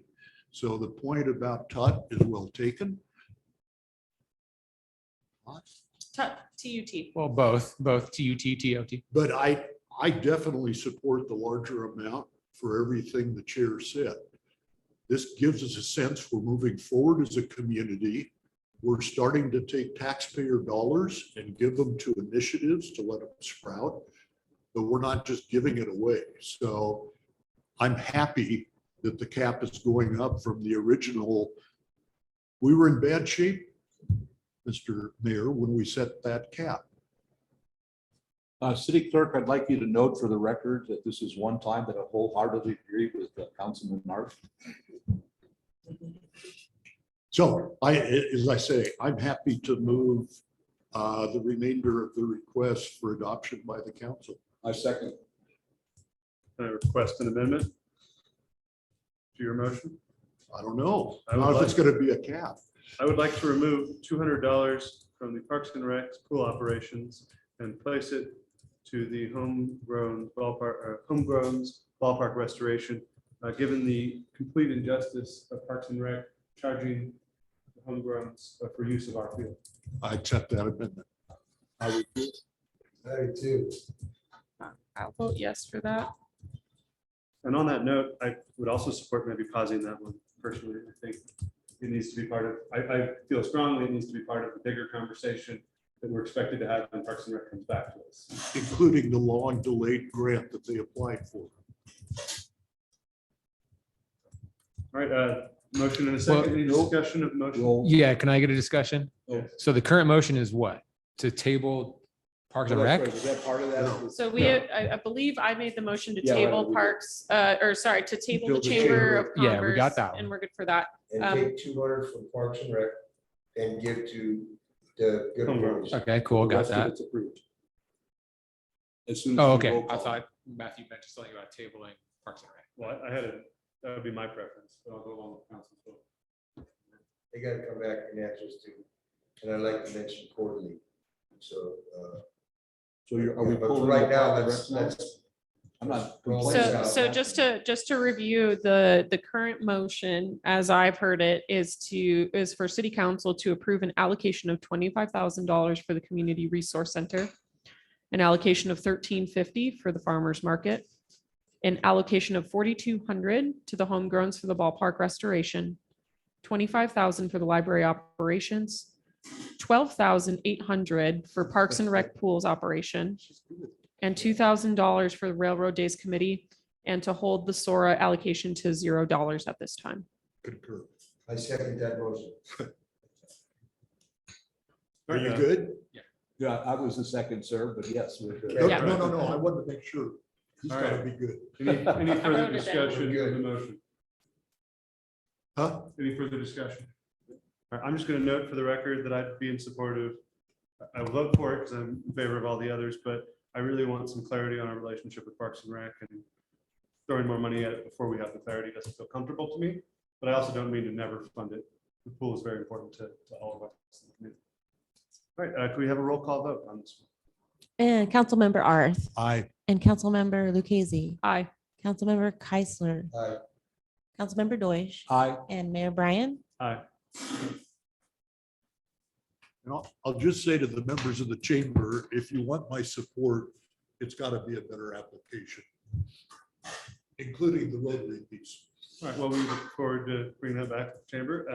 We're done with this item for tonight.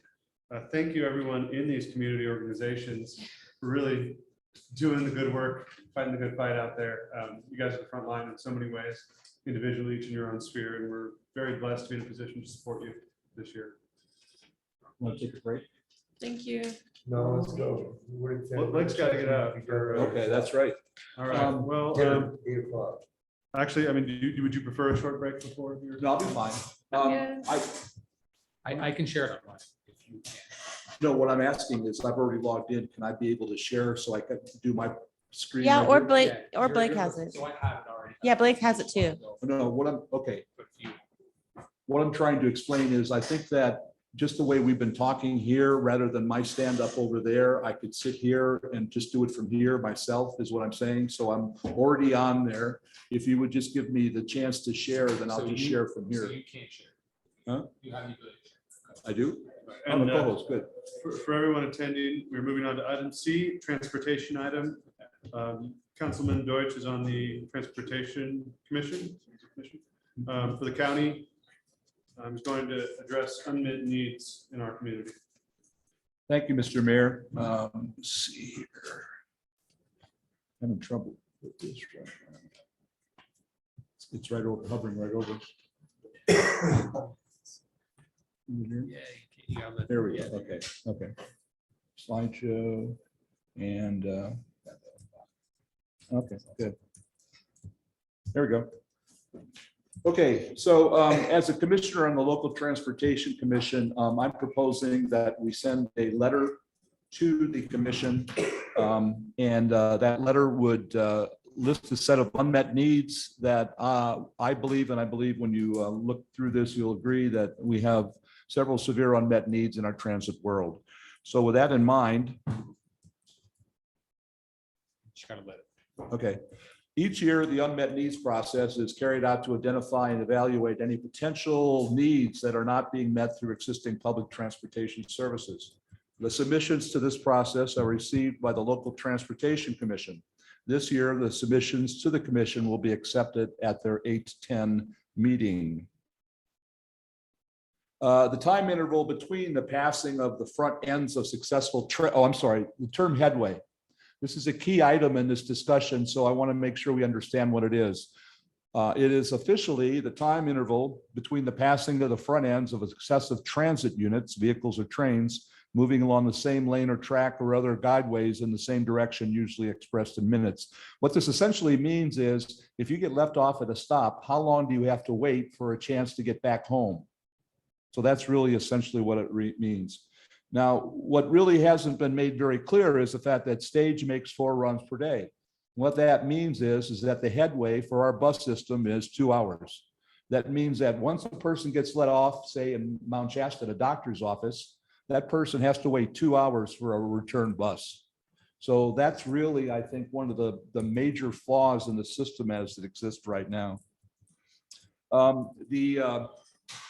According to the Transit Capacity and Quality of Service Manual, TCQSM, headway has a profound impact on ridership, as demonstrated in this table. If you look at it, there are 6 different levels of service, LOS, A, B, C, D, E, and F.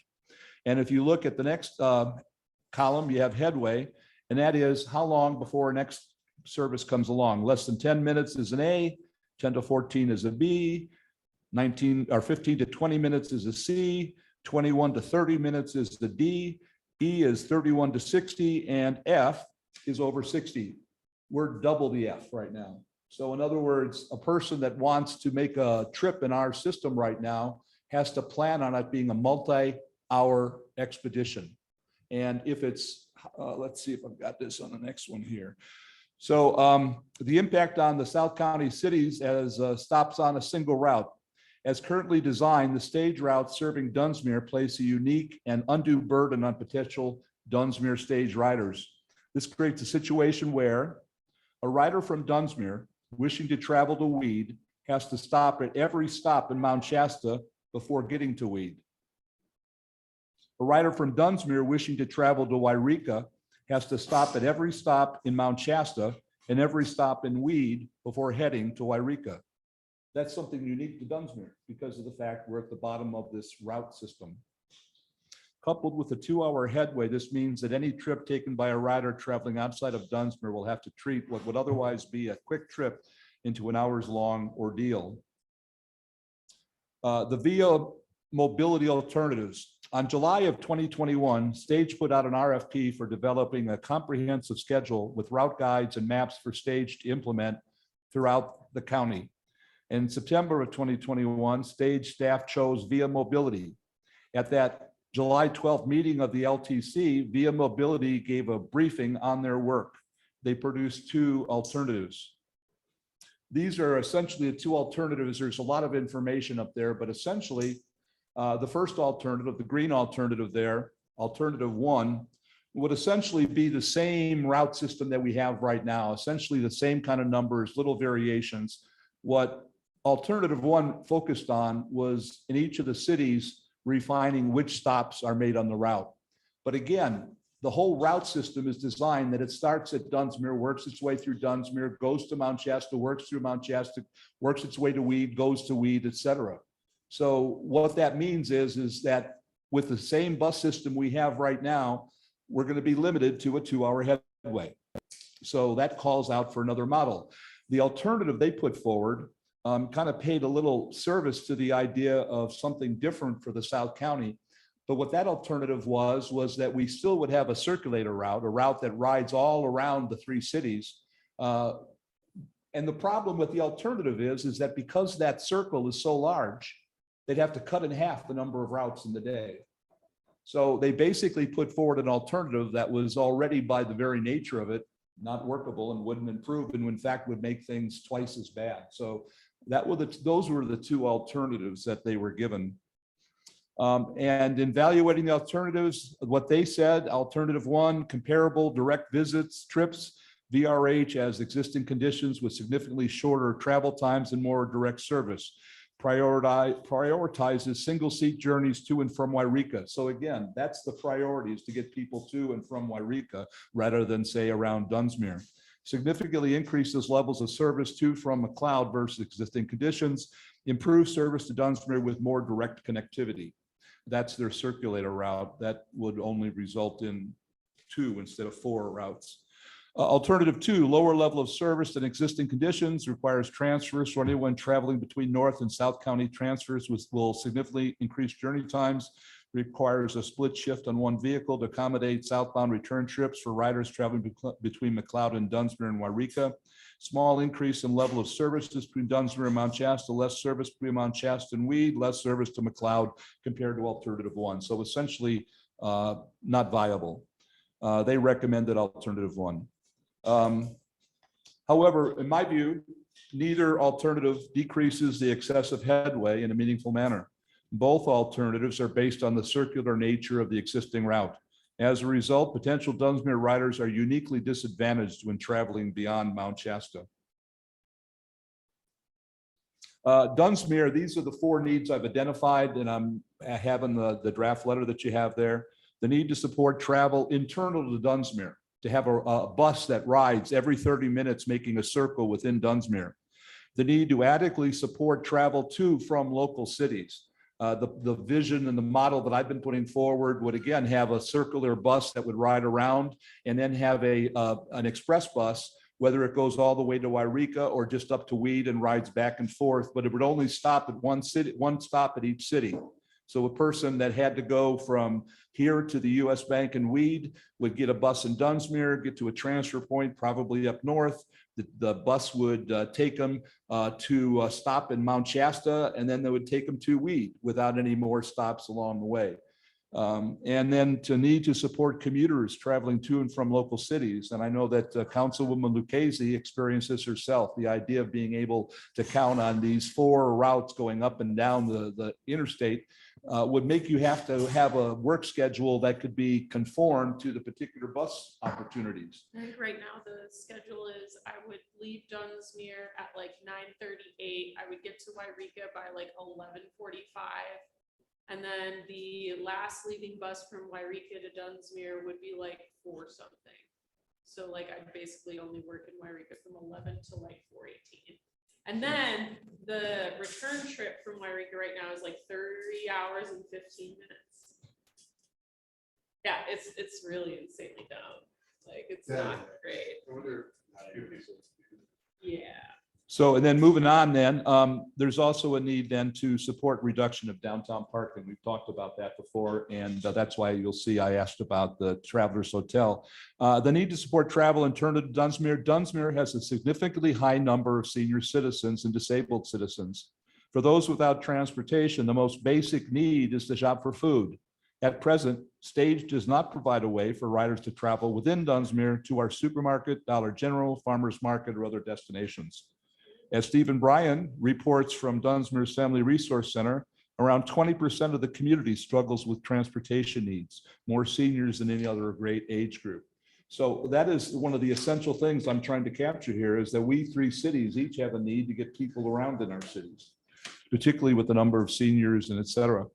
The need to adequately support travel to from local cities. I mentioned the circulator route and particularly the relationship with Mount Shasta. That's where most of our people go for things. And I think that really needs to be something where you can get there quickly and get back quickly. The need to support commuters. I mentioned before the idea, and Juliana just mentioned that right now you have 4 lines, and if you get on those, you're going to go all the way through and get up there and then all the way through, come back. And if you get overtime or whatever and you can't, then what do? You don't have a way home. So that system really doesn't support the idea of commuting for us. And then looking at the idea of commuting from Juliana's slide back in the day, this shows that there are 478. This is based on a census report survey that was put out. So this could be a larger number, but according to the survey, 478 people from within Dunsmuir travel outside to commute to another job. You can see there the employed and live in selection area, employed in selective area, live outside, live in selection area, et cetera. And the 173 coming in could be people that are coming in actually from down in South County, our own citizens, if you will, though they're not part of the city district. Finally, this is, I think, one of the most fascinating things. I got this from Jason Young at EDC.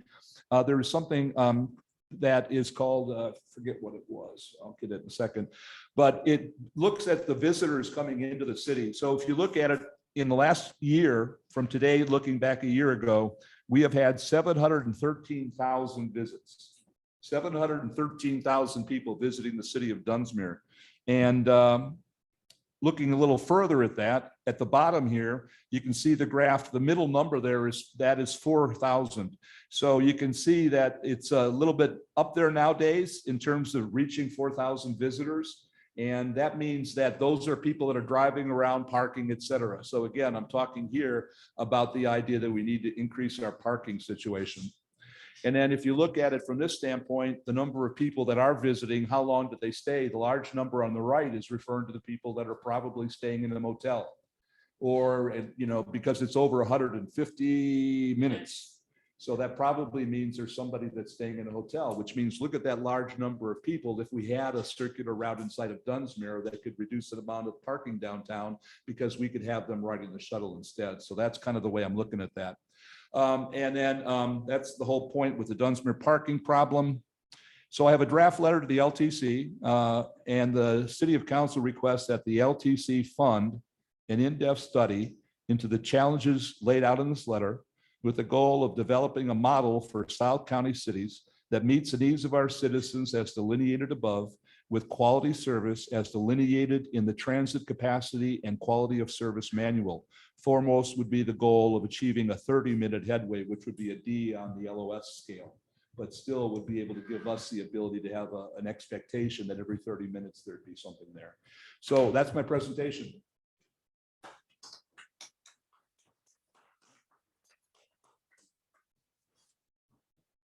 And I know somebody out there wants to talk, Loki Boone, when you get a chance for public comment, I know wants to talk about this, but any questions? Well, a question out of ignorance. What are the funding sources for this transportation? Is it a government entity, a quasi-government? Yes, it's government. The commission is, works with the county, so the county is where the funding goes through, but they take direction from the commission. Yeah, so every county has a local transit commission unless they have a metropolitan organization, which metropolitan organizations, sometimes even councils of government, are quasi judicial agencies that are given transportation dollars directly from the state of California. So the local transportation commission is primarily funded from the state transportation improvements program, so STIP. So the same funds that we use for roadway improvements also go to transportation and transit services in the county. There are several other subcategories, but the majority of funding is coming from the state transportation department. Caltrans. Allocated primarily based on population? Correct. Yep. So the city of Dunsmuir pays nothing. I mean, you could argue that our gasoline sales pay into it. You can. Indirectly. Well, Correct, yes. there is Fund 50 that we do get, and we get an allocation from the county, but then we essentially don't get it because it gets paid right back. And that's around $38,000. And that makes complete, if you're a big city, you have your own municipal bus system, transit system. Yep.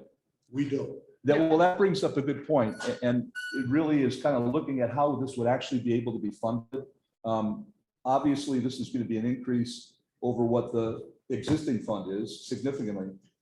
But one of the ways of ameliorating that would be, instead of having a significant bus in each of the cities, is to have a smaller bus that would be able to be driven by a person without a bus license, a commercial license.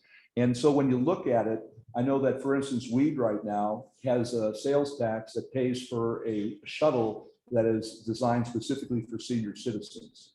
Now, that kind of leads to the kind of idea that maybe if we do want to move forward and have sort of more of a game into a better system, that we may end up having to put in some money down the line. But that's not what I'm looking at right now. I'm just looking at having them fund the study so we can all take a look at it and figure out where to go. Well, is any of this funding contingent on having these studies in place as far as? Yes.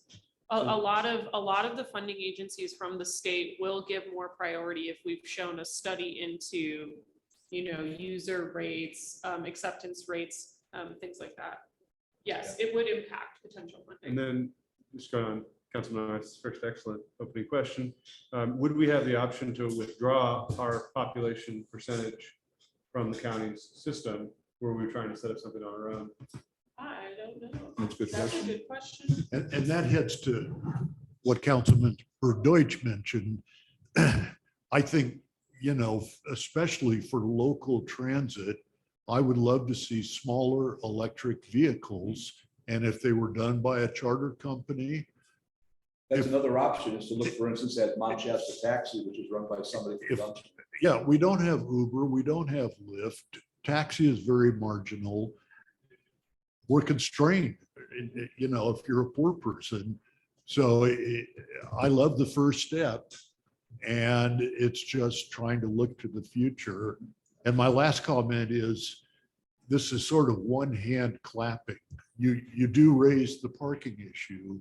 When is the city going to start dealing through its planning commission with, I still don't know why we said yes to no parking places of travelers, but we did. I remember that. You've pointed out that Sacramento Avenue is already busy. So if we're planning transit hubs within Dunsmuir and parking, I think the city needs to do its, if they say yes to this study, I hope that we do our part too. Oh, certainly. I totally agree with you. That's twice tonight. Did you get that, Vinnie? All right. I'm going out in a ball of fire. So let me open up this item to public comment. I think Loki Boone would like to be the first. He's got his hand up already. Loki. Unmute yourself, Loki. You got the floor. Can you hear me okay? Yeah. Yep. Okay. What was on my mind during the whole thing was about having a shuttle bus around Dunsmuir and other cities. I feel like it could be done more efficiently when I showed in my map where there would be two routes going, one that goes from down from Reading up to Dunsmuir along I-5 and stops in Dunsmuir. And like maybe we could have like one that like an express that goes even further and doesn't stop in Dunsmuir, and one that goes down. But I was thinking there should be, instead of a shuttle, I feel like it could be more efficient just by having two of the bus lines go through on Sacramento and Dunsmuir Avenue, and having some sort of hub like where they could transfer and stuff. But and I do think that the parking really needs to be fixed, because we've had a lot of problems also just personally with the parallel parking everywhere and stuff. I think that there should be some sort of paid parking for tourists or something like that. That would, like in downtown, there should not be so much parking like right in the middle. And I feel like, especially my biggest point that I want to bring up is this in Dunsmuir specifically, it's so small that you can literally just walk everywhere despite the hills, that there you shouldn't have to park right next to where you're going, especially in such a small place, when it would just be like a slight inconvenience to have to walk a bit further. And I just feel like, so I have a lot of ideas, but I think we could like I just think there needs to be some sort of like reconfiguration. A lot of it can just be done with like how the streets are even designed, just like changing how like where the parking is and stuff like that. And I think that there should be a more like a specific route like as well that is just specifically to and from Dunsmuir and Mount Shasta, because I know most people who live in Dunsmuir and Mount Shasta, they usually commute vice versa the most on like between, at least for us and a lot of friends. So I believe that maybe like a 20-minute headway between or something like a really just good goal like that would really help. And I really want to emphasize like how important this is to me, and like I know a lot of people in the community, and there's been like several years where we've lived without a car and had to walk everywhere. And I just think that it's the perfect opportunity to just build a really great city, because it's already just so good for like walking. And like Mount Shasta and Dunsmuir are both just like, I'd say like top tier small towns for walking and biking. And I want the community and the government to really like show that they care, and like just make it more inviting to do those things. Loki, you're at the end of the 3 minutes, but thank you so much for that input. And it sounds like you really ought to look into being a participant in the active transportation grant. That's the other side of it, the walkable cities. Good job, Loki. Thank you. All right, is there any additional public comments on this item? Still Tim Holt, last time. I think it's good that we're looking into this. And especially the in-town shuttle for the reasons mentioned, but also the other reason is if we do get the Mossbury Trail developed, I think it would be great if there is some kind of shuttle service there, could be tied in with the rest of it, to bring the thousands, tens of thousands of people that walk that trail every year, give them easy access to our downtown. You're talking about economic development. You can imagine what a boost that would be, for our businesses, particularly downtown. I did a story recently for Enjoy Magazine, which I rode the buses around, pretty much the whole system. And I'm not going to go into all that, but I was told by the stage manager that there were plans for express buses. I assume some kind of direct transportation between Dunsmuir and Wairika, but that is in the works. So that's what I was told. Yeah. Thank you. Yeah. Tim. Is there any further public comment? All right, seeing none, I'll close public comment on this item. Councilman Deutsch. Really quick, just to cover Tim Holt's comment, this was the study that they're doing for direct routes. Yeah, alternative two. This was the study that they were referencing. This is the improvement they're hoping Yeah. for. That was and- alternative two, not alternative one. Alternative Yeah. one is pretty much the same as it always Yeah. was. So I'm just gonna go back to, really quick, I apologize, I was on my phone, but I was trying to find this article that was published that basically is kind of on topic. So right now, rural America is experiencing inflation a lot harder than other places in the United States. And I found it really interesting that Iowa State University professor Dave Peters has been studying the effect of inflation on people in rural communities as part of the school's small town project. He found that this year alone, expenses for rural Americans has increased by 9.2%, but their earnings have only increased to 2.6%. And mainly fuel prices, particularly among farmer and agricultural communities, have soared. They're very worried about the price of gas and diesel in terms of impacting overall costs for all families and households in rural America. And basically, his analysis found that it costs rural households $2,500 more a year to pay for gasoline than it did 2 years ago. At the same time, prices are also rising for health insurance, veteran care, and fuel to heat homes. But I remember seeing that, and again, I am a commuter to Wairika. I can put down how much I spend per week on gasoline and maintenance on the truck, because it is a pretty far distance. And it's a huge issue when we start talking about income mobility and doing better for our residents. One of the largest costs to a household is transportation now. It's the ownership of the car, it's the maintenance of the car, it's the insurance of the car, it's gasoline, it's registration. And it really does add up to tens of thousands of dollars for households to just have something that becomes so essential in a very spatially divided area such as rural America. And so I think transit is what we need to do. I mean, if we are genuinely investing in our households and making things better for our residents, it's transportation. Because again, if I didn't have to drive to Wairika, I'd be saving probably close to $40,000 a year. And so that's an insane amount of money. And so if you're talking about funding a bus system more, even on a local tax, even if I cut that down to in half, and I personally invested $20,000 in the bus system, that's frankly quite a bit more than what a lot of, that's almost, I could probably almost like match Dunsmuir's contribution for how much I spend on transportation right now. And, again, I'm very fortunate and I am very privileged. I have a good job, but I am not indicative of everyone in Dunsmuir.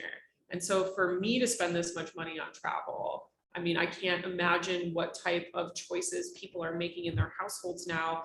Do I go get gas to get to my job to pay for my things, or do I eat today? Like, those are real conversations people are having with themselves. And so I think the recommendation in the study is not good. I think the LTC should have done a better job. I have very strong feelings about that. One of the things I would like to, if it's okay, is I would like to motion to include another point on your letter, which is long-term consistency of service and reliance on existing transit failures. My issue with the LTC, not only with this study, but in general, is this notion of, well, nobody uses the bus system. Well, yeah, nobody uses the bus system because it sucks. Yeah.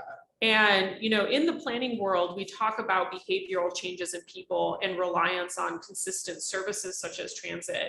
And it takes people 3 to 5 years. It takes 3 to 5 years to really see a behavioral change or trust in that system.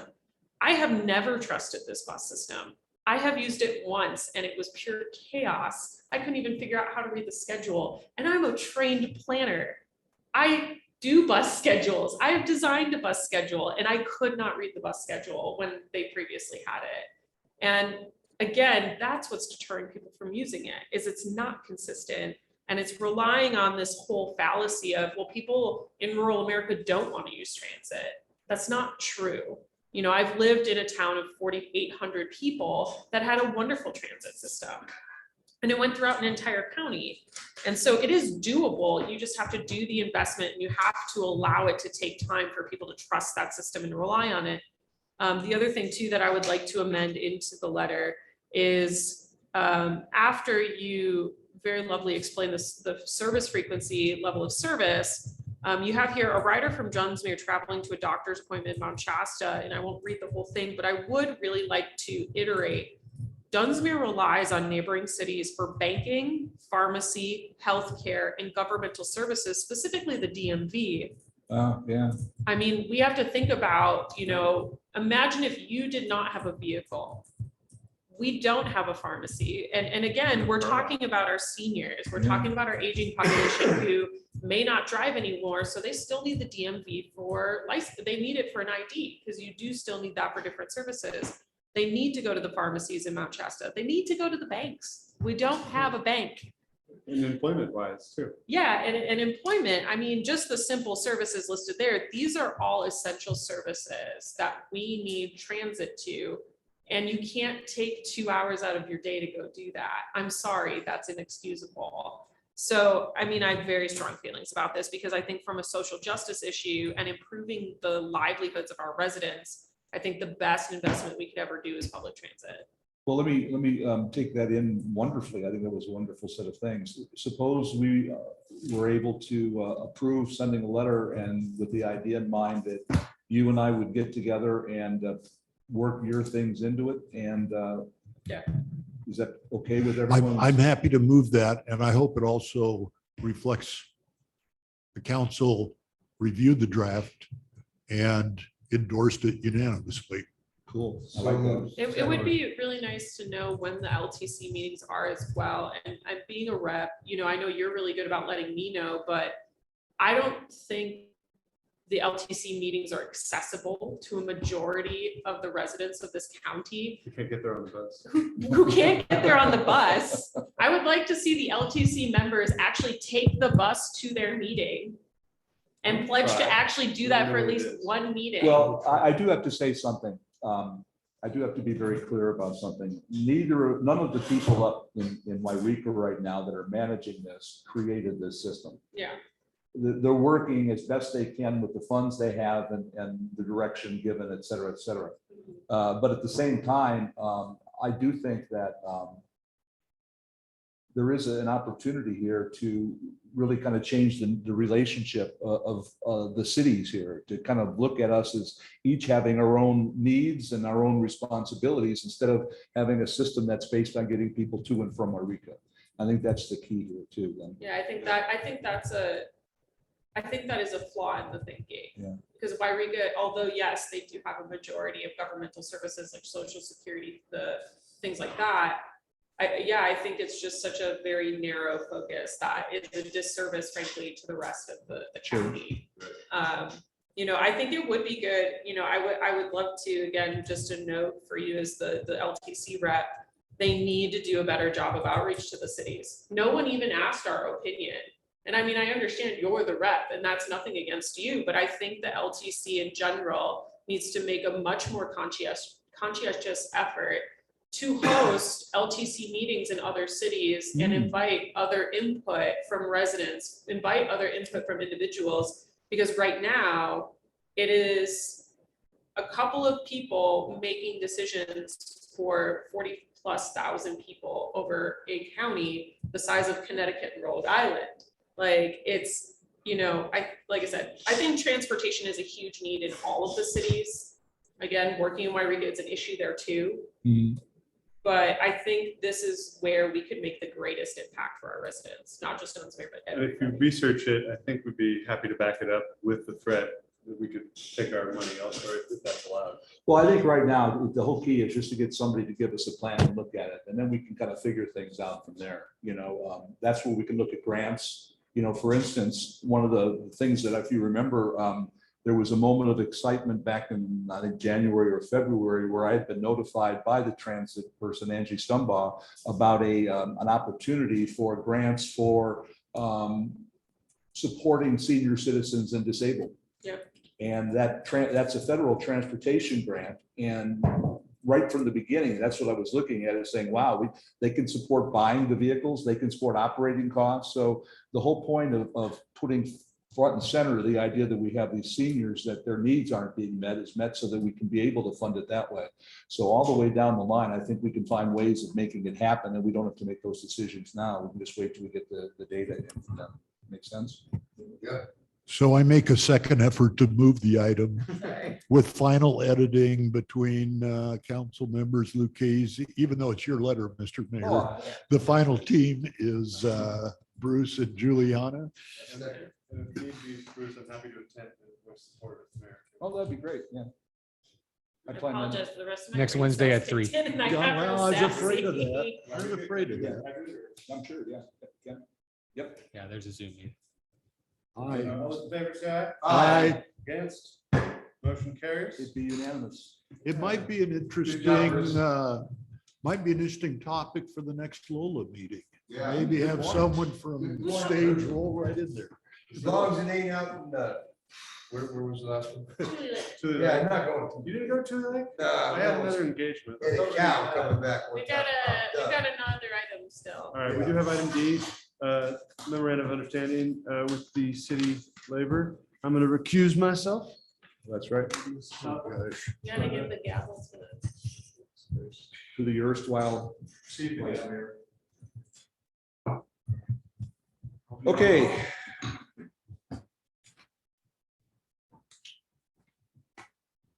So acting city manager / finance director, where are we in this All process? right. I guess now that Matthew's out of the room. So the item is, we've been in discussions, as you all know, closed sessions for many days. Yes, and so this is all about the labor union, negotiations between the labor union and the city. So we've been in discussions with all of them. This is the final MOU coming back for public comment. If it pleases the council, I can run over quickly the snippet of what the changes are. Okay. So essentially there was a longevity, there was a side letter agreement that was agreed to a while back, a couple years ago. That becomes now within this document. So longevity after 20 years of continuous service, there's a longevity portion. There was a removal of a position, not very important, of a position title and the FLSA status. The next item is the uniform allowance of boots has increased. The dollar figure, it was $150, now it's $200. There is a standby pay that, this is employees during snow season are allowed to take a plow equipped vehicle to their home within Dunsmuir when they're on a standout time for snow plowing operations. The next one is on-call pay. That has been increased from $175 a week to $300 a week. We've taken out some language regarding sick leave. We've taken out some language regarding vacations about the use during the probationary year, which is the first year of employment. And then we've done an out of class pay addition to where anybody assigned by the city manager will receive a 5% bump in their pay to any out of class. So in essence, if somebody is working at one level and they get asked to do a higher level, they get a 5% bump. There's a vacation rental inspection procedure process in which the vacation rental inspections and the fire inspections will happen at the same time, so in conjunction. And that is the end of the snippet portion. The entirety of the MOU is in your packet. Nothing else within that package has changed. I will mention that this is now a one-year contract. So from starting 7/1/22 to 6/30/23. You guys are on again next year? Yep. Are you happy with it? We're in clarifying questions. Clarify, are you happy? I mean, if it's good with you, you're the one that. This is through the whole council. Whole council should be. Well, and. Whole council was in agreement with the previous processes. Okay. Do we have any questions? No, I'm good with public comment. Okay, with that in mind, I'll open it up to public comment.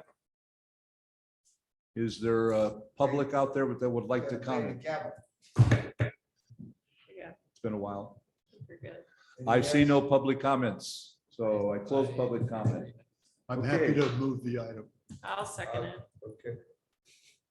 With that in mind, this is a money thing, so we'll do a roll call. Councilmember Ara, I, Councilmember Lucchese, I will clarify, I'm not happy, but it's fine for a year. Aye. thank you, Lucchese, and Councilmember Keisler, Aye. and Vice Mayor Deutsch. Aye. All right. and Mayor Ryan that abstained. actually is exactly my vote. I'm going to wait till the new city manager is seated to say, for God's sakes, What is this it? lasts until June of next year. There are so many issues I'm unhappy with, but once you turn it into a one-year deal, then certification, longevity, et cetera, and so on, in the context of the sheriffs, which is another short-term deal. But you guys are gonna have your plate full, finance committee projecting. I don't know if you've costed this out, but it's gonna cost money. And so will the next year and the next year, inflation. So I just hope we don't say, shoo, we're done until May of next year. Thanks. Okay, if there's no further discussion, we can bring the mayor back in. Yeah, yep. Mr. Public there, would you get the mayor back in, please? And I'm sorry to interrupt, but there are some checks to be signed. Yeah, I'm sorry. Okay, thank I you. did it. But there are a few checks that only have a couple signatures. All right. Somebody missed Yeah. Are those all signed? Is everybody signed those suckers? Is all 5 signed? There? Those are just the. No. things about the Oh, items. So that, Wendy had Well, we for still have. minutes. Matthew. Come on, free the people. Are we officially adjourned yet? No. Not yet. We Okay. need Matthew. Come on. Matthew, send we're us looking for an home. adjournment. No. Send us I have home. one future agenda item and that's it, and it will be very quick. I would like to prepare a special ad hoc item for the next agenda. Just based on our conversation around transportation and Loki, who's able to join us, I would like to put together a committee of planning commissioners and members of the public to directly work with the consultants who are putting together the active transportation plan. Just so that we make sure that we have representation of people. I think public involvement is important. So I will bring that at the next meeting and that is all. Is that in exact relation to the active transportation plan? Yes. Okay, because there is going to be a group for that, but I don't know how Brown Acty we want it to be. I don't want it to be Brown Acty. That's why I said planning commission Ad hoc. subcommittee with members of the public. On that note, that's, Peter mentioned something a couple meetings ago, and I think it's about time to put a spotlight on that. I know I'm up to my 2-year. I need to,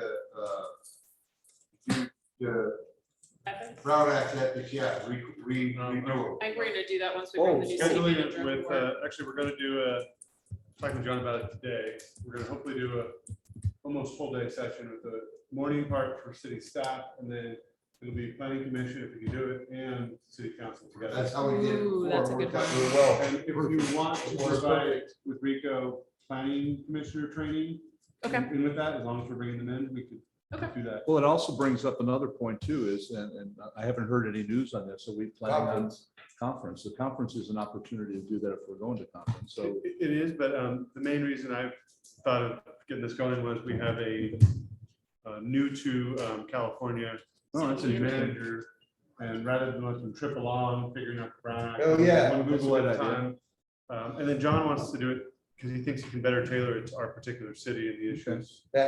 On the conference note, have we put our Yeah. ability to go to conference? We talking about Lola? What are we talking No, about? no, League not of League. California Cities. League of California Conference in Sacramento. I've It's in submitted Long the Beach. voting delegates, Yeah, if that's what you're asking. It's in Long Beach. It's in Long Beach. Yep. So who's going? I was planning- Mayor and vice mayor? That's what the No, voting. they'll go. No, well, we, No, she's I not got too yet. many things to do. I want to go. three of us. I thought You we guys made can this decide. decision. Anyway, we can talk about this later. This is not city Yeah. business. Motion to adjourn. Second. Second. Second. Aye. All those in favor? Aye. Thank you. Can you sign that? Those two Peter, pages. I'll race you. Did I you did sign it? legs 2 days ago. My legs hurt, so I might give you a. Hi, Steve. That's Steve Finley right there, SC Finn. My friend from DC area. Hey, go home and have a happy anniversary. Yeah. Look into each other.